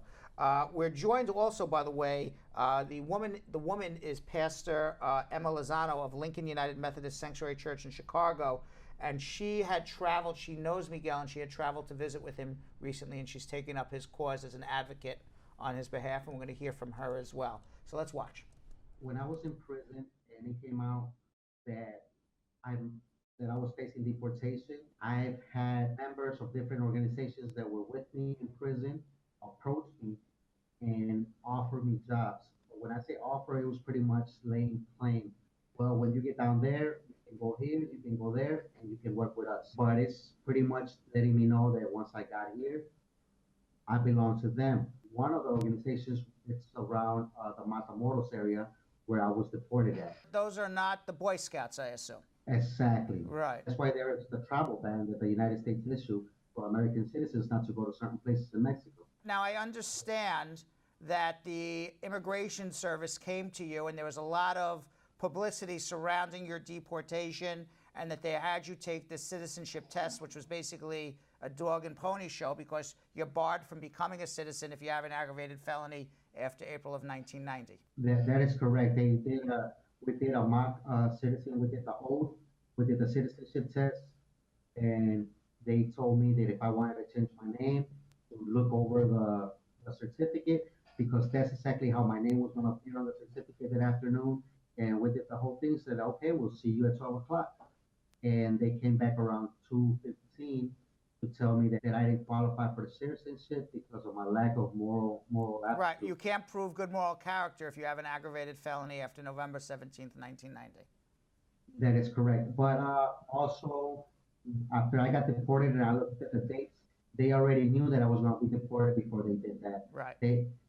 That was on a Thursday, and they knew I was going to be deported that Monday. It was a show for the press. That is correct. So you got deported on what day? March 23rd, 2018. What is the status with your marriage and your relationship right now? I was already divorced from my son's mother. That was final in 2006, 2005. That's my daughter's mother. With my son's mother, we had ended the relationship when I went to prison. But I'm still very active as much as I can get with my son and my daughter. And your parents are still in the United States as well? That is correct. My sisters, everyone. Tell me what it felt like. I guess they took you on a plane to Texas and then drove you across the border. Is that generally what they do? Is that what they did with you? Well, what they did was, when I found out that they were deporting me that morning, that I was going straight to Mexico. that I wasn't going to Louisiana. They broke protocol. The protocol was for me to go to Louisiana and stay there for 2 weeks. And they were supposed to call my family so they can bring me clothes, money, and they didn't do anything. That morning, I found out that I was going to be in Matamoros that evening. So I started refusing. So they pretty much the whole way, I was put on the bus. Then from the bus, we drove to Indiana. They put me on a plane, and we flew to Kentucky, to St. Louis. We flew different places to drop off people and pick up people. When we finally got to Brownsville, Texas, one of the ICE agents ran up to the plane and said, "Where's Miguel Perez?" I said, "Here I am." He said, "Okay." He's like, "Are you the veteran?" I said, "Yes." He said, "Good, you're coming with me." And then he told the other agents on the plane, he said, "It's a high profile case. Something's going on. He's coming with me." So they put me on a bus just by myself, and then they brought somebody else. And the other guy they brought in told me, it's like, "Hey, we're going back to a detention center. I guess something happened with us, that they're taking us back to a detention center. We're not getting deported today." So in my mind, I figured that maybe with Tammy Duckworth or somebody back home had called and stopped my deportation. So they made it seem like I was going back to a detention center. When we get there, they take the handcuffs off me, they take everything, and they give me this bag. It's like a potato sack with my paperwork. Right. And the guy tells me, he's like, "Hey, what happened? Why didn't you become a citizen when you were in the military?" I said, "Because it was never an issue." Nobody even told me to do it. And I'm he busy told going me- out on night raids. You know, is that the last thing? Becoming a citizen didn't even enter your mind? That is correct. And that's what I told him. I was like, it was not an issue. And he's like, "Well, it was an issue for me." He said, "I wasn't born in this piece of crap country." He's like, "I'm from he said some country, I don't know, Central America somewhere." And he's like, "And the reason I came here is like, and the reason I joined the military was to get my citizenship." And I told him the difference between you and me was because you joined to get your citizenship. I joined for the love of the country, the love of my community. Right. And he's like, "Well, we need to fix this." He's like, "Come on." We start walking and we start making small talk. He opens a door in between what's the gate, and when he opens the door, he's like, "Right this way." And when I pass through, he closes the door behind me. And when I look back, you're in Mexico. Door in the middle. Yes, it's a gate. It's He a door literally in the just middle he of the literally gate. just walked you into Mexico and said goodbye with your potato sack. Yes, and Thank you I very turned much around for and serving in the U.S. military. he said, "We're done here. There's nothing more for you to do here." He said, "You see those green lights over there? Those arrows? That's Mexico. Go ask them for help." So what'd you Go do? You ask them. literally just walked down a dirt road and then did what? It's a bridge. It's a bridge where there's cars on one side and people are walking on that side. I just got the shoes with no shoelaces. I have a jogging pants and a white T-shirt. Money? No money. When I turned around, it's an unexplainable feeling. My first reaction was that I needed to get off the bridge head first. The bridge, there's rocks. There's Right, and just stones end, under the end bridge. your life. Yes, that's exactly what I thought. But the thing was that it's fenced in. The bridge is fenced in, so there's absolutely no way for me to jump over the Right. bridge. And so when I saw that it was fenced in, I kind of had a few minutes to just breathe in and out, breathe in and out. I started slowly walking, and I just couldn't believe what was happening. I just couldn't. Where did you walk to? I walked across the bridge, and I was met by Mexican immigration. And what did they do for you? Pretty much nothing. I went into an office, and they took a picture, and they gave me a paper. That was pretty much it. And then they let you out of the office with your potato sack, your shoes without shoelaces, no money. Best of luck, adios. That is correct. When I came out, they did offer us phone calls, a couple of free phone calls, and that's when I called. When I called my mother, and she was hysterical, and she told me to call Pastor Emma. She's like, "Just call Pastor Emma." I was like, "I don't know what to do," so I called Pastor. So Pastor Emma, we do have you on. Thank you very much. You got the call from Miguel. You were like the first person after Mom. What did you think and what did you do for him? It entered a lot of anxiety in me too, because I was afraid for him where they left him off, because I know that part of the country is extremely dangerous, and for him we thought that that was the last place they should ship him. They took him without telling his attorney, without calling his family. The normal procedure is they give you a few days, maybe even a week, to get your things together, get some money so that when you arrive to your destination, you can get a hotel until family members or somebody could come to the rescue. One of us would have done it. But none of that happened. So we knew he was deported. We had no idea where he was for the longest time. We were frightened. We thought maybe something had already happened to them. There was no communication. So when I got the call from him, I was happy because I finally got the call from him. Can I ask you a question? Tell me about your relationship with Miguel prior to his deportation. How did you meet him, and how did you meet the family, and how did you become the spokeswoman for this family? I had met some of the deported veterans when I had went to rescue another family, Elvira Arellano, who was making her attempt to cross the border again. And when I was there, I met Hector Barajas and other members, Hector Lopez and other members of the deported veterans that were living out there.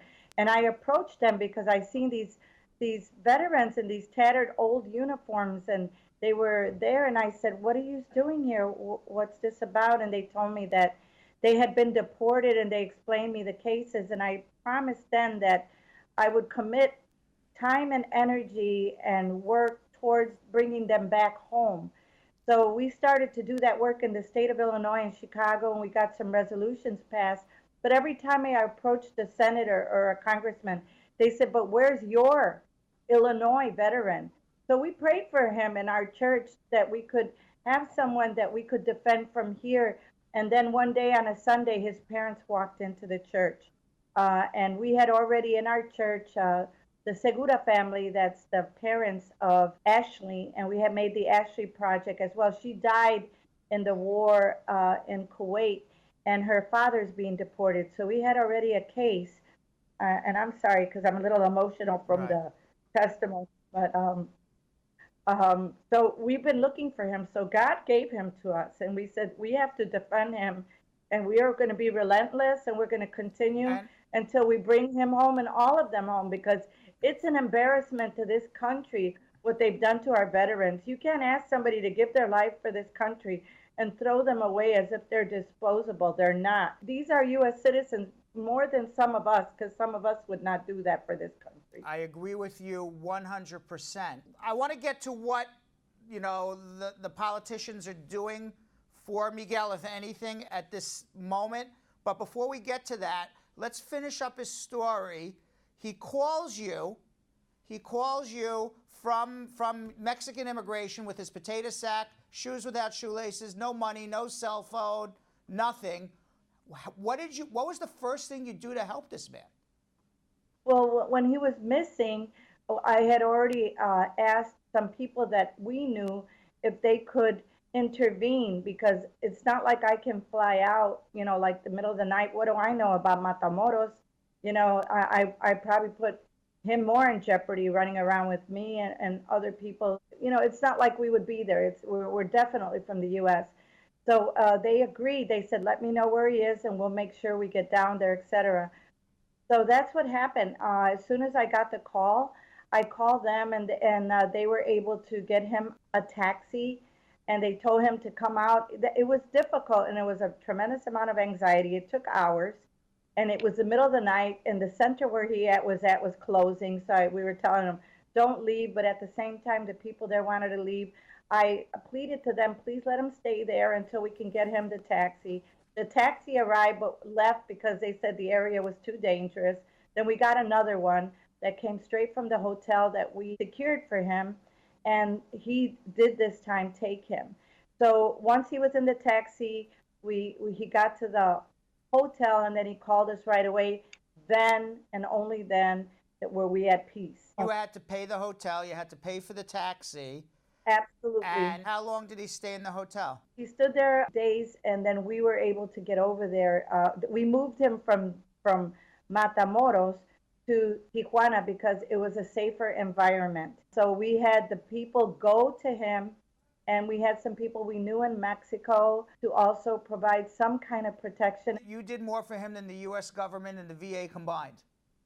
The U.S. government left him penniless, without medication, after he had finally received the medical cocktail that he needed in order to survive and be able to be a human being again. They took that from him as well. They left him penniless, and they left him a target, as far as I'm concerned. Their quote, "We leave no man behind." No, in this particular case, they threw him in danger. And it's they certainly left not making America great again.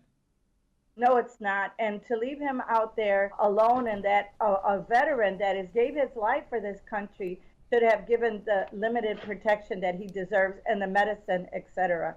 I understand that there's laws, but they are broken. So yeah, he's a veteran that almost gave his life for the country. Yes, he did something wrong. I believe a part of it is a result of what happened in Afghanistan, having a brain injury, post-traumatic stress disorder. And they walk him out through a door, hand him a potato sack with no money, no phone, best of luck. Thinking he was about to be right. saved. So much for no man left behind. Not making America look good. No, it's honestly an embarrassment to be, an American citizen when you see actually, stories like this. Absolutely. You know what I mean? It's crazy. And the fact that the pastor said that, usually they'll at least give you a couple of days or, a week just to get ready, to take your stuff. Well, or they don't tell you when you're leaving. Okay, Right. And the reason they don't tell you, so the lawyer never knows. So listen, as good a lawyer as I am, we have clients who get deported. Mm-hmm. Okay, you don't win every case. Right. Okay, we don't know the day he is being deported. We know generally he's on his way within, or she is on his way within 2, 3, 4 days. But we only find out that he or she got deported after they arrive in their home country. Mm-hmm. And I think the reason they do it is for security reasons. They don't want someone like family members or something to be like on the street protesting or trying to break them free. Right. So they do it for security reasons. So that's why they didn't tell the lawyer. Correct. That he was going to be deported.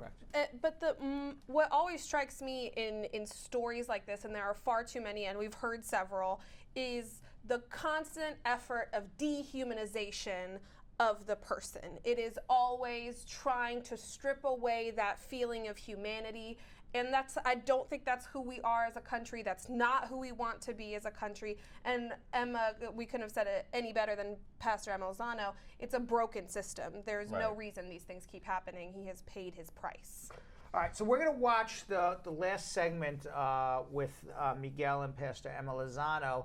We're going to find out how he's doing in Mexico. He's been there for a little over a month now. This just happened. That's it? It's just happened. Oh, This snap. just happened. March 23rd, he got Damn. deported. So what are we now? April? He's been there 2 months now. Yeah. Okay, so this just happened recently. This is not something that happened years and years ago. Right. This is happening in real time. Yeah. Right now, in all of this, craziness that Trump is making. Probably under Obama, he would have got some sort of prosecutorial discretion, I would assume. I'm sure. Right. But with Trump, he's deporting. So we're going to watch the end with Miguel Perez and Pastor Emma Lozano, see how he's doing there, what his plans are to try to come back to America if he can. And also I'm going to ask everybody to please share this with your friends and family. And of course, after we're done with this segment, we will be answering questions for the people who are still on hold. We'll still get back to some social media. And everybody, when the show is ending, please go over to Bradshaw Live because we have some extra content for you with Belgium Kim, Jonathan, Sam, and some dancing and tattoos, I understand, right? Dancing and tattoos. All right, so singing and tattoos on Bradshaw Live after the credits. So let's watch the end, though, in all seriousness. Let's watch the end of Miguel Perez. Our state senator, Tammy Duckworth, tried to intervene. They paid her no attention. Tammy Duckworth needs to start a private bill to have him return to the United States. We have that private bill, but the problem is under the new administration, it's not like it was before. You have to get an okay letter from either Senator Grassley or Senator, I can't remember his other name, but What are the Republicans who are in charge? Yeah, definitely. And this is very difficult, and we haven't been able to do that yet. I've had meetings with one of them who just outright refused, but we're still trying to pressure them in order to understand we're talking about a veterans issue. What about an immigration what issue. about going back to the state court judge who found him guilty and requesting a vacater? We did go to the state judge, and he said he had no idea that he was a veteran. If he had known, he Okay, would have so definitely. how it would work is you would go to both the district attorney and say, hey, look at this case, join me in going to the judge, okay, and say what happened here is wrong, you can make a difference. We're in that process right now, and I don't know if states are different in each state how they deal with issues. I know in Illinois, I think we're a lot more backward than New York and California, but we're trying to do that now. We've contacted a new attorney who is talking to the judge and asking him for a letter, and then we're going to continue to try what Hector Barajas did and get a pardon at the state level. The problem with a pardon is pardons don't forgive sales of drugs because you would still be possibly considered a past drug trafficker even though you don't have a conviction.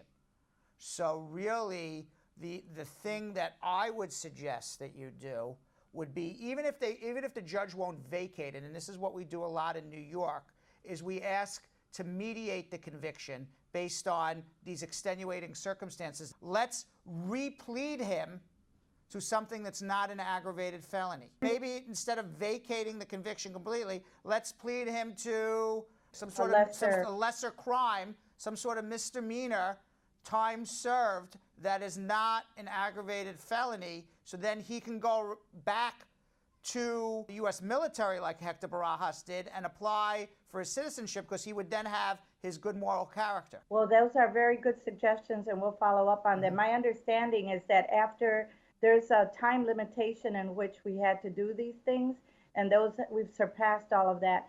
So we are looking into it in every aspect that we can. Of course, what I've learned today and what they do in New York, I'm trying to go to the legislature in the state of Illinois and get some changes so that we can at least catch up to New York and California on how they deal with these issues, because in Illinois, like I said, we're somewhat backwards, even though Obama was from Illinois, elected officials that have shown a lot of promise like Congressman Gutierrez and Tammy Duckworth, but we're like light years behind in this other issues that you have mentioned today.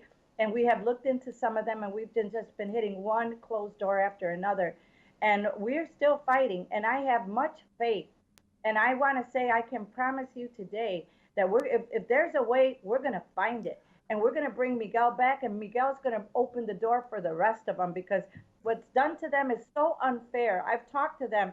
No one is out there trying to defend or at least advocate for them. The ACLU is out there somewhat in some cases, but we're dealing with a community that has severe PTSD. They feel abandoned, and you have to actually seek them out and help them, because at any given moment, they're suicidal. We're talking about 40% of our veterans come home and they're homeless. And these are not just the ones that are green card veterans. These are others, and they could get a lot of programs. They don't seek them because they are already sick and scarred from the war that they went to defend us. And we need to seek them out, and we need to help them find the medication, the therapy, and give them the honorable service that they so deserve. And I don't know why this country is so absent, and they have no mercy for these guys, and they still are sending us out there. They're sending more and more of our young people out there. My nephew suffers from PTSD. I have family members that have served that have PTSD, and I don't see any of them getting well. Thank you, and I agree with you 100%. What you say is accurate, is reasonable, and it's really very difficult for me to grasp in my head how whether any politician or a human being can say what happened to Miguel is fair and we're not going to do anything to reverse it. One veteran every hour commits suicide. Now, why is that? Because we are not giving them we're not helping them when they come back from an act of war. We're not giving them the mental and psychological services that they require to integrate back into the United States of America.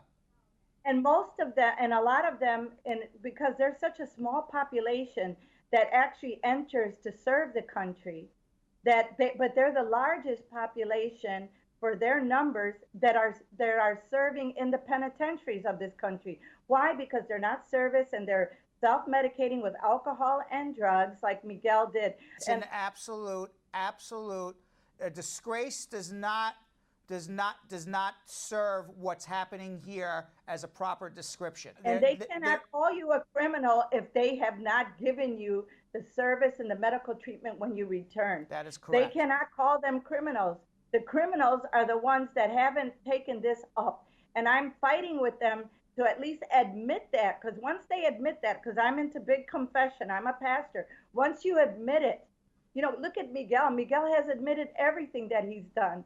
And I think that these are not even crimes but it's because of his service to this country that put him in the condition he's in today. He may not have even had the mental capacity to even know what he was doing at that point in time. Absolutely. And that's a reason to go back to the state court judge and not just get a letter, but a full motion. But that's a discussion. That's a discussion for another day. I want to get to. But he never deserted. He never deserted. Correct. But his country deserted him. That is correct. And he fought for this country, and now he has to fight his country to come back home. I agree. And it's unfair. I agree with you 100%. He didn't desert his country, but his country deserted him. Absolutely. Absolutely. That's They right. literally opened the door and said, "Get the hell out. And here's your potato sack." Miguel, you've now been in Mexico for about 8 or 9 weeks. Tell us how you're getting along there. What's going on? What are you doing? How are you surviving? I'm surviving because of all the help from back home with my parents, Pastor Emma, and other veterans here, and not only the deported veterans, but mostly veterans from the United States that come down here to help out their brothers, and some of them have U.S. citizen veterans just moved down here to try to help out. But other than that, it's been very difficult, especially with my medicine. When I ran out of medicine, I went through the withdrawal symptoms of And you're getting your medication mailed to you from the States? Right now, yes. My Pastor Emma coordinated when she came down here. She brought me a couple of months worth of medicine, and the rest of them are being mailed. And how has your mental state been in terms of drug and alcohol dependency? It's easy to get in Mexico. You're no longer in jail. How are you handling, and hopefully you're handling, staying off of drugs and staying away from the tequila and the vodka and whatever else is down there? It's very easy for me to stay away from it because of my faith in God. My faith in God, it's been wonderful that I'm able to walk around some places and there's the abundance of alcohol and drugs, and it doesn't pull my interest at all. And it's largely because of that, and also that I know the consequences. And is the thing that got me into this mess in the first place. Not only that, but the combination of medication that I take covers all the urges and anything else that I was doing while I was self-medicating. So there's no need for that anymore. And have you spoken to your children? I assume you have. Yes, I just got off the phone. How are they handling it? Not good. My son's been expecting me for the past few years, and my daughter, I got off the phone this morning with her, and she was crying every time we talk. She cries. She cries, and she's turning 21. This is bad. It's really sad. My mother, I speak to my mother one day yes, one day no, and she's in depression. She's going into a deep depression. My father also, he hasn't been the same since it's not the same. And we weren't expecting this at all. I've never thought that they would deport U.S. veterans. When I first found out, I was like, no, they don't. And then I found out that there was a community in Tijuana, but I thought it was maybe one or two. And I thought it was special circumstances. And come to find out that it's many. Yeah. And we are dying down here. Just 3 weeks ago, a combat Marine just passed away for not getting the medication, medical attention after he was deported. Yes. It's literally, after you come back from combat, they literally leave you to die. Yes. That is correct. And I found out it's many more that have died for You can't get medical assistance here. You can't. If you go to the general hospital, it's gonna take forever to be seen. By that time, you're pretty much dead. And then there's also private hospitals, but you have to have a large amount of money, which we don't. Miguel and Pastor Emma, how can people reach out to you to help? I know there's lots of people watching right now that want to help in all different capacities, whether it's volunteer or provide support monetarily or goods and services. How can somebody reach out and make a difference here? Well, first and foremost, I think everyone has to reach out to their senators and congressmen and tell them that this is a problem. We have a petition. We should ask people to come on our website so that they can get on it. We have a Facebook page as well.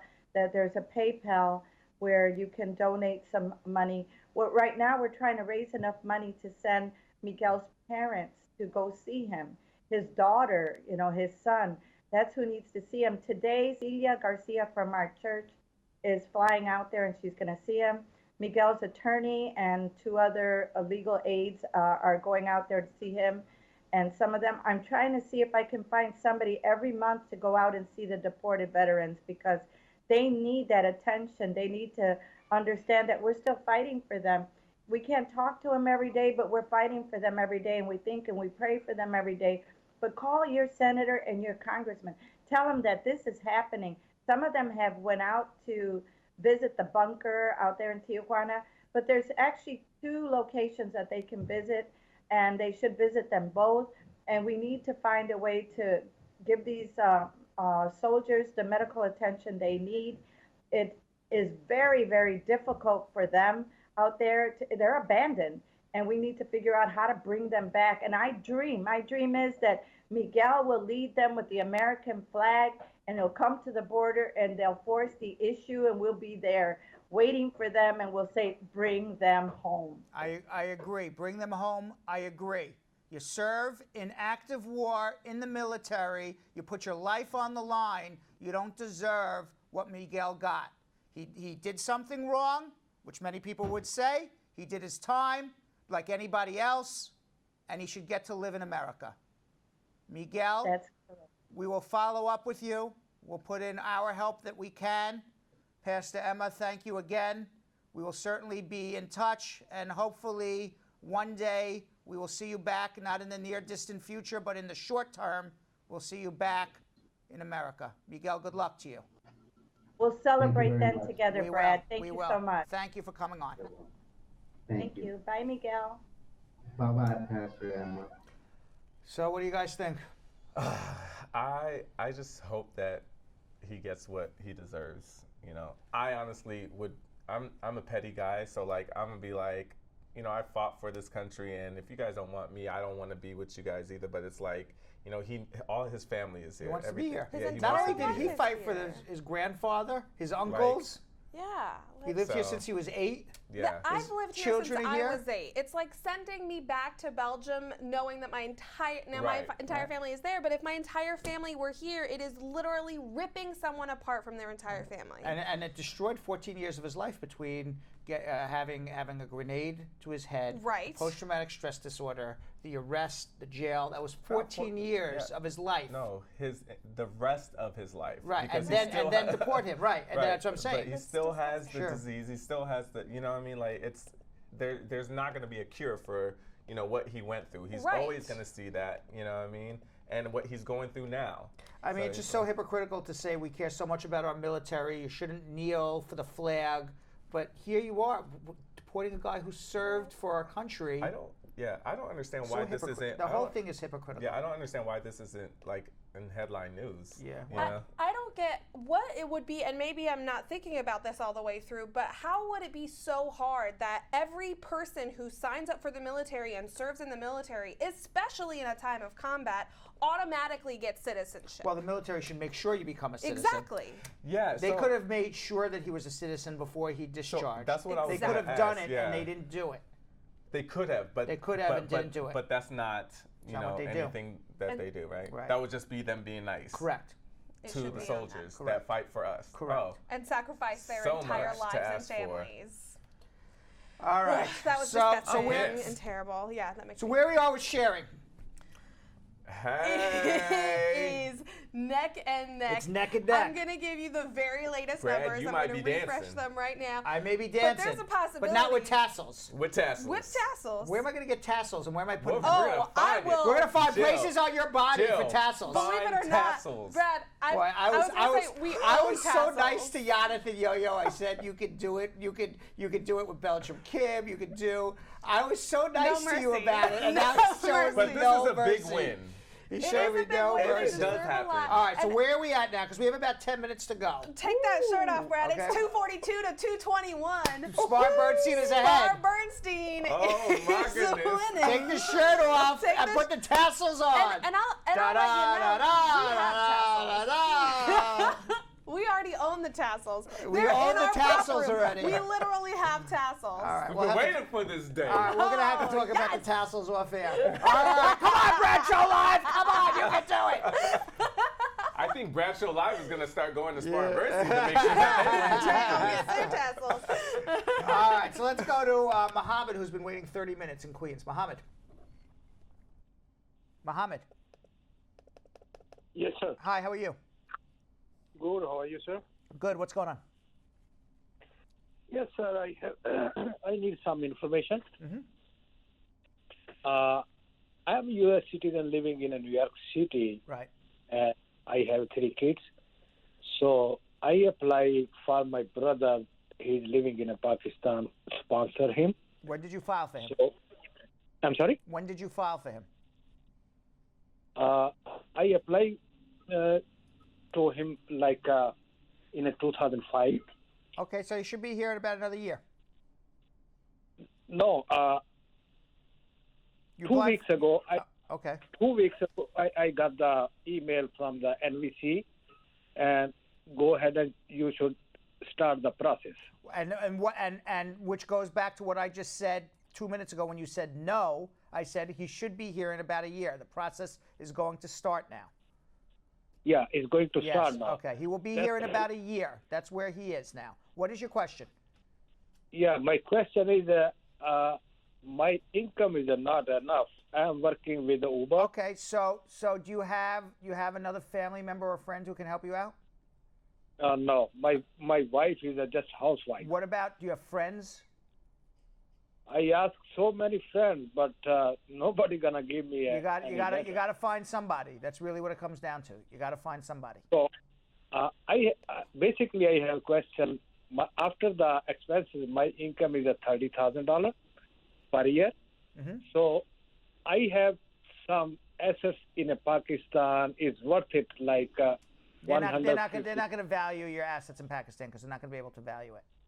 So that's not going to Oh. work out for you. You really need to Okay. find someone to give an affidavit of support. That's really what it comes down to. Okay. Just hit the streets. I've never met a person who couldn't find somebody to do it. I'm sorry? I never met somebody who couldn't find somebody to do it. There's somebody in America who will do it. So keep looking. Okay. All right. Okay, thank you so much. You're welcome. All right, let's go. I don't know who this is. Hello, you're on the air. Somebody from Connecticut. Hello? Hello? Ooh, goodbye. Wow. They had no name because they wanted Wow. nothing. Wow. And am I supposed to speak to Mike from Schenectady or no? I have no idea. I don't know. I don't. No nope. one knows. Nope. I guess not. Okay. All right. So let's finish up with social media check-in. All right, we have a couple. Yeah, okay. we do. Let's go. All right. Are we doing anything? We're No. not doing that? Okay. Apparently not. So we're just going to go Let's into go it. right into it. All right. Oh, there we go. All right. Now, All right. now you're ready to go. Now I'm ready right, to you were go. thrown off. Yeah, it threw me off. Yeah. All right, Xavier Boss Johnson asks, is it easy for immigration to take away your permanent green card? Yeah, it's called deportation if you do something wrong. Linda said, question, I was married before and my ex turned out to be a user for his visa and so I immediately divorced him as soon as I realized. I brought him and only him to the US, but since the divorce, I am getting remarried. And he is now threatening to tell immigration that we had a fraudulent marriage and that would no longer allow my new husband to come join me. Is that true? Could that happen? What do I do in this situation? Do I know if it's true that your ex-husband's going to call immigration and lie on you? I have no idea. But if he does, he does. You know, you can't control what he does, but you can certainly control what the truth is. And if the truth is that it was a real marriage, you'll prove it. All right? Just because he says it's a fraudulent marriage doesn't mean, okay, it's a fraudulent marriage, get the hell out of the country. You have a right to go into immigration and say he's a liar. Here's the proof it was real. That's what you have to do, if in fact he does it. He's a hater, that one. That is correct. Yeah, seriously. Take a breakup with some class, man. All right. You were in the wrong. Pick up your dignity. Yeah. All right. Like, move on already. Yeah, Right. seriously. What? Yeah. That's annoying. Move on. You're corny for that. All right, Katie Jara. My husband of Dominican Republic, brought by a U.S. American wife, came in 2010. He got arrested in 2016 on drug charges and pled guilty on August 2017 to possession in the first degree. No prior convictions or arrests. The previous lawyer suggested motion 440 to lower the charges. What possible way can it be lowered and have the ability to stay in the country legally? It's called vacating the conviction. I guess this happened in New York. If he pled guilty to a serious drug offense, he's never getting a green card. So he only has one option to try to vacate it. Hopefully, you only have one try, by the way, to vacate conviction. It's not like you could go to 5 different lawyers and, you know, things go south, go to the next lawyer. You know, once you're south, you're not coming back up north on a motion to vacate. You have one opportunity. So let him come in and talk to us. We have a good criminal defense team here. And our very last question today is from Sheila, and Sheila says, how long does it take for a spouse of a citizen to obtain a green card? My documents were filed in November of last year. If you're adjusting your status, hopefully by the end of the summer. If you're in another country, hopefully by early 2019. And now, ladies and gentlemen, before we get to comment of the day, I do want to remind everybody, if you are watching on Spar and Bernstein, are we ending the share game? We're going to do it after. Yes. No, we have to now. I mean, now, I think we have to. It's 7:30. So all right. So let's do the end of the share game. Mm-hmm. Who is the winner? Am I dancing tomorrow? I got good news for us and bad news for you, Brad. Get my dancing shoes Get on. your dancing shoes on. Congratulations! Congratulations! I never thought Smart Bernstein would ever do it. We shamed them. Wow. We shamed them into it. Can we save this for Monday? Because I'm not here tomorrow. Okay, on Monday I will dance for everybody. Yeah, let's get his energy up to the whole weekend. All right, so on rest. Monday I will dance for everybody when Jonathan is here. Okay? Yes. I won't be here tomorrow. God. We'll be here, but Jonathan won't be here. Amazing. But so congratulations, Spar Bernstein. Good Bradshaw job. Live. You let me down today. Yes, Spar Bernstein. Yes. Woo, woo. All right, but Lisa Blig Rose, she did it with her whole, with Dawn and Beverly. Those hearts are going crazy. Yes, Y'all they go work. crazy over there. Oh my She God. got on today, Lisa Blig Rose. She said She did. she ain't losing. She was like, Yeah. it's do or die today. It's do or die do today, die. correct. She All right, knew. so unfortunately, Spar Bernstein lost yesterday. So what we're going to ask is for everybody on Spar Bernstein to go over the Bradshaw Live feed. If you want to see Jonathan, he's going to have a discussion. He's going to show some tattoos. Yep. Yeah, But he's they going have to dance to with wait Kim. all the way to You the gotta end wait of the till credits. the end of the credits. So you're Yep. going to watch all through the credits. Yep. And then at the end of the credits, you will see our extra special bonus just for the Bradshaw Live. Jilly Bean, if you can put on the lower screen and tell people to transfer over to Bradshaw Live, stay through the end of the credits to watch our extra bonus material, that would be wonderful. And before we leave, we have some comments of the day. We have just one comment of the day. Okay. It's from our in-house comedian, Jeff Bosey. Yes. And, all One the second, mugs, comment of the day. all the mugs have been going out. People are getting their mugs. They're excited. We're getting a few more selfies. We'll show them tomorrow. Right. The mug with a mug. The mugs with a mug. Right. And Jeff said, now everyone at home can do some role playing, sit in front of a desk, pick up a mug and say, because. Hey, Brad, just one point. Just because. Just because. Because.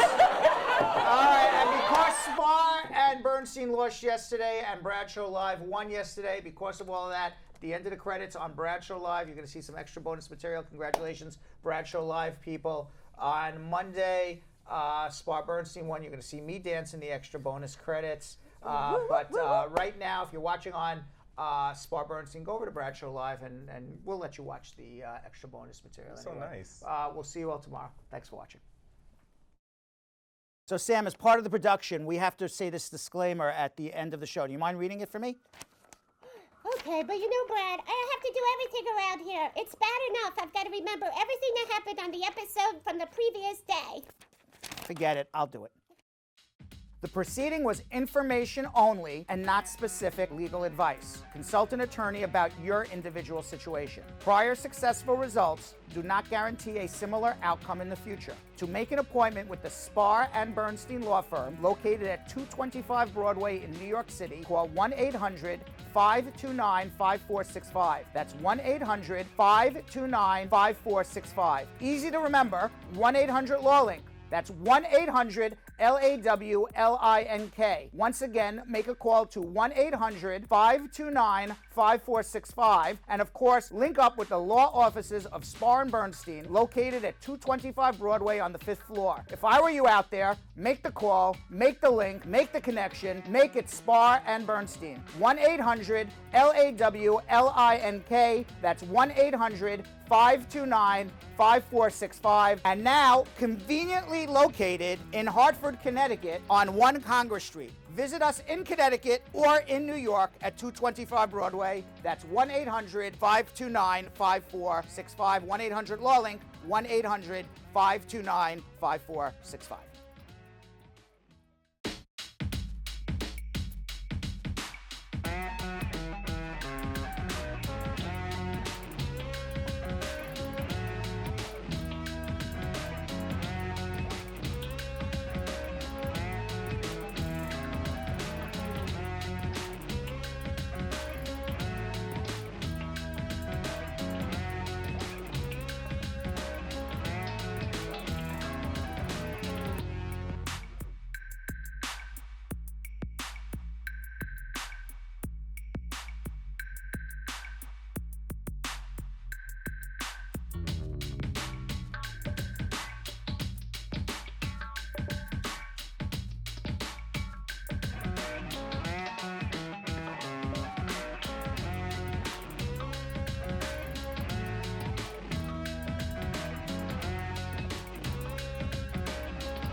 Jonathan, we promised the people more Jonathan.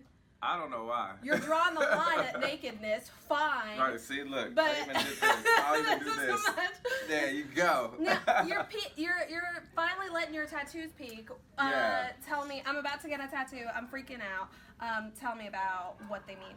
What's your favorite that we see? My favorite. So this would probably be my favorite just because it's in my mom's language. It says Adie Ma'ade. So Adie Ma'ade. Adie is my grandmother's name, and Ma'ade means my everything. So before she passed, I asked her if I could get her name tatted on me, and she said yeah. So she blessed me, and that's my favorite tat. So like yeah, all my tats actually have meanings except for one that I got covered up. So that's why if you're gonna get a tat, you got it covered? Yeah, because I was 17 years old and I went to, one of the homies' little, at the house and was like, hey, give me a Chinese tattoo. Like, you know what I mean? It was stupid. But I covered it up with Africa, so. That? Yeah, and then ginormous. roots. That's gorgeous. Says roots. Oh, wait, the roots say roots. That's Yeah. crazy. That's Mhm. crazy. And then 3 Ethiopian angels. So these, honestly, all my tats are my favorite because they all mean a lot.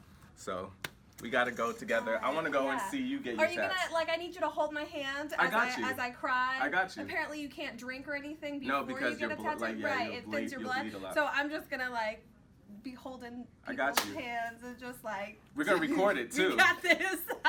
She's going to get it right here. Right there. Oh my God, that would be beautiful. And then I'll show it to Brad Squad. Hey. That'll be my good angle from now on. There you go. We got this. Thanks, Brad Squad. I'll dance with you. Yeah, dance That with was me. All right. Hey. Oh. Oh, yeah, that Tim. Get it. Oh. Get it. Oh. Get it. Oh. Get it. Hey, that's it. That's enough.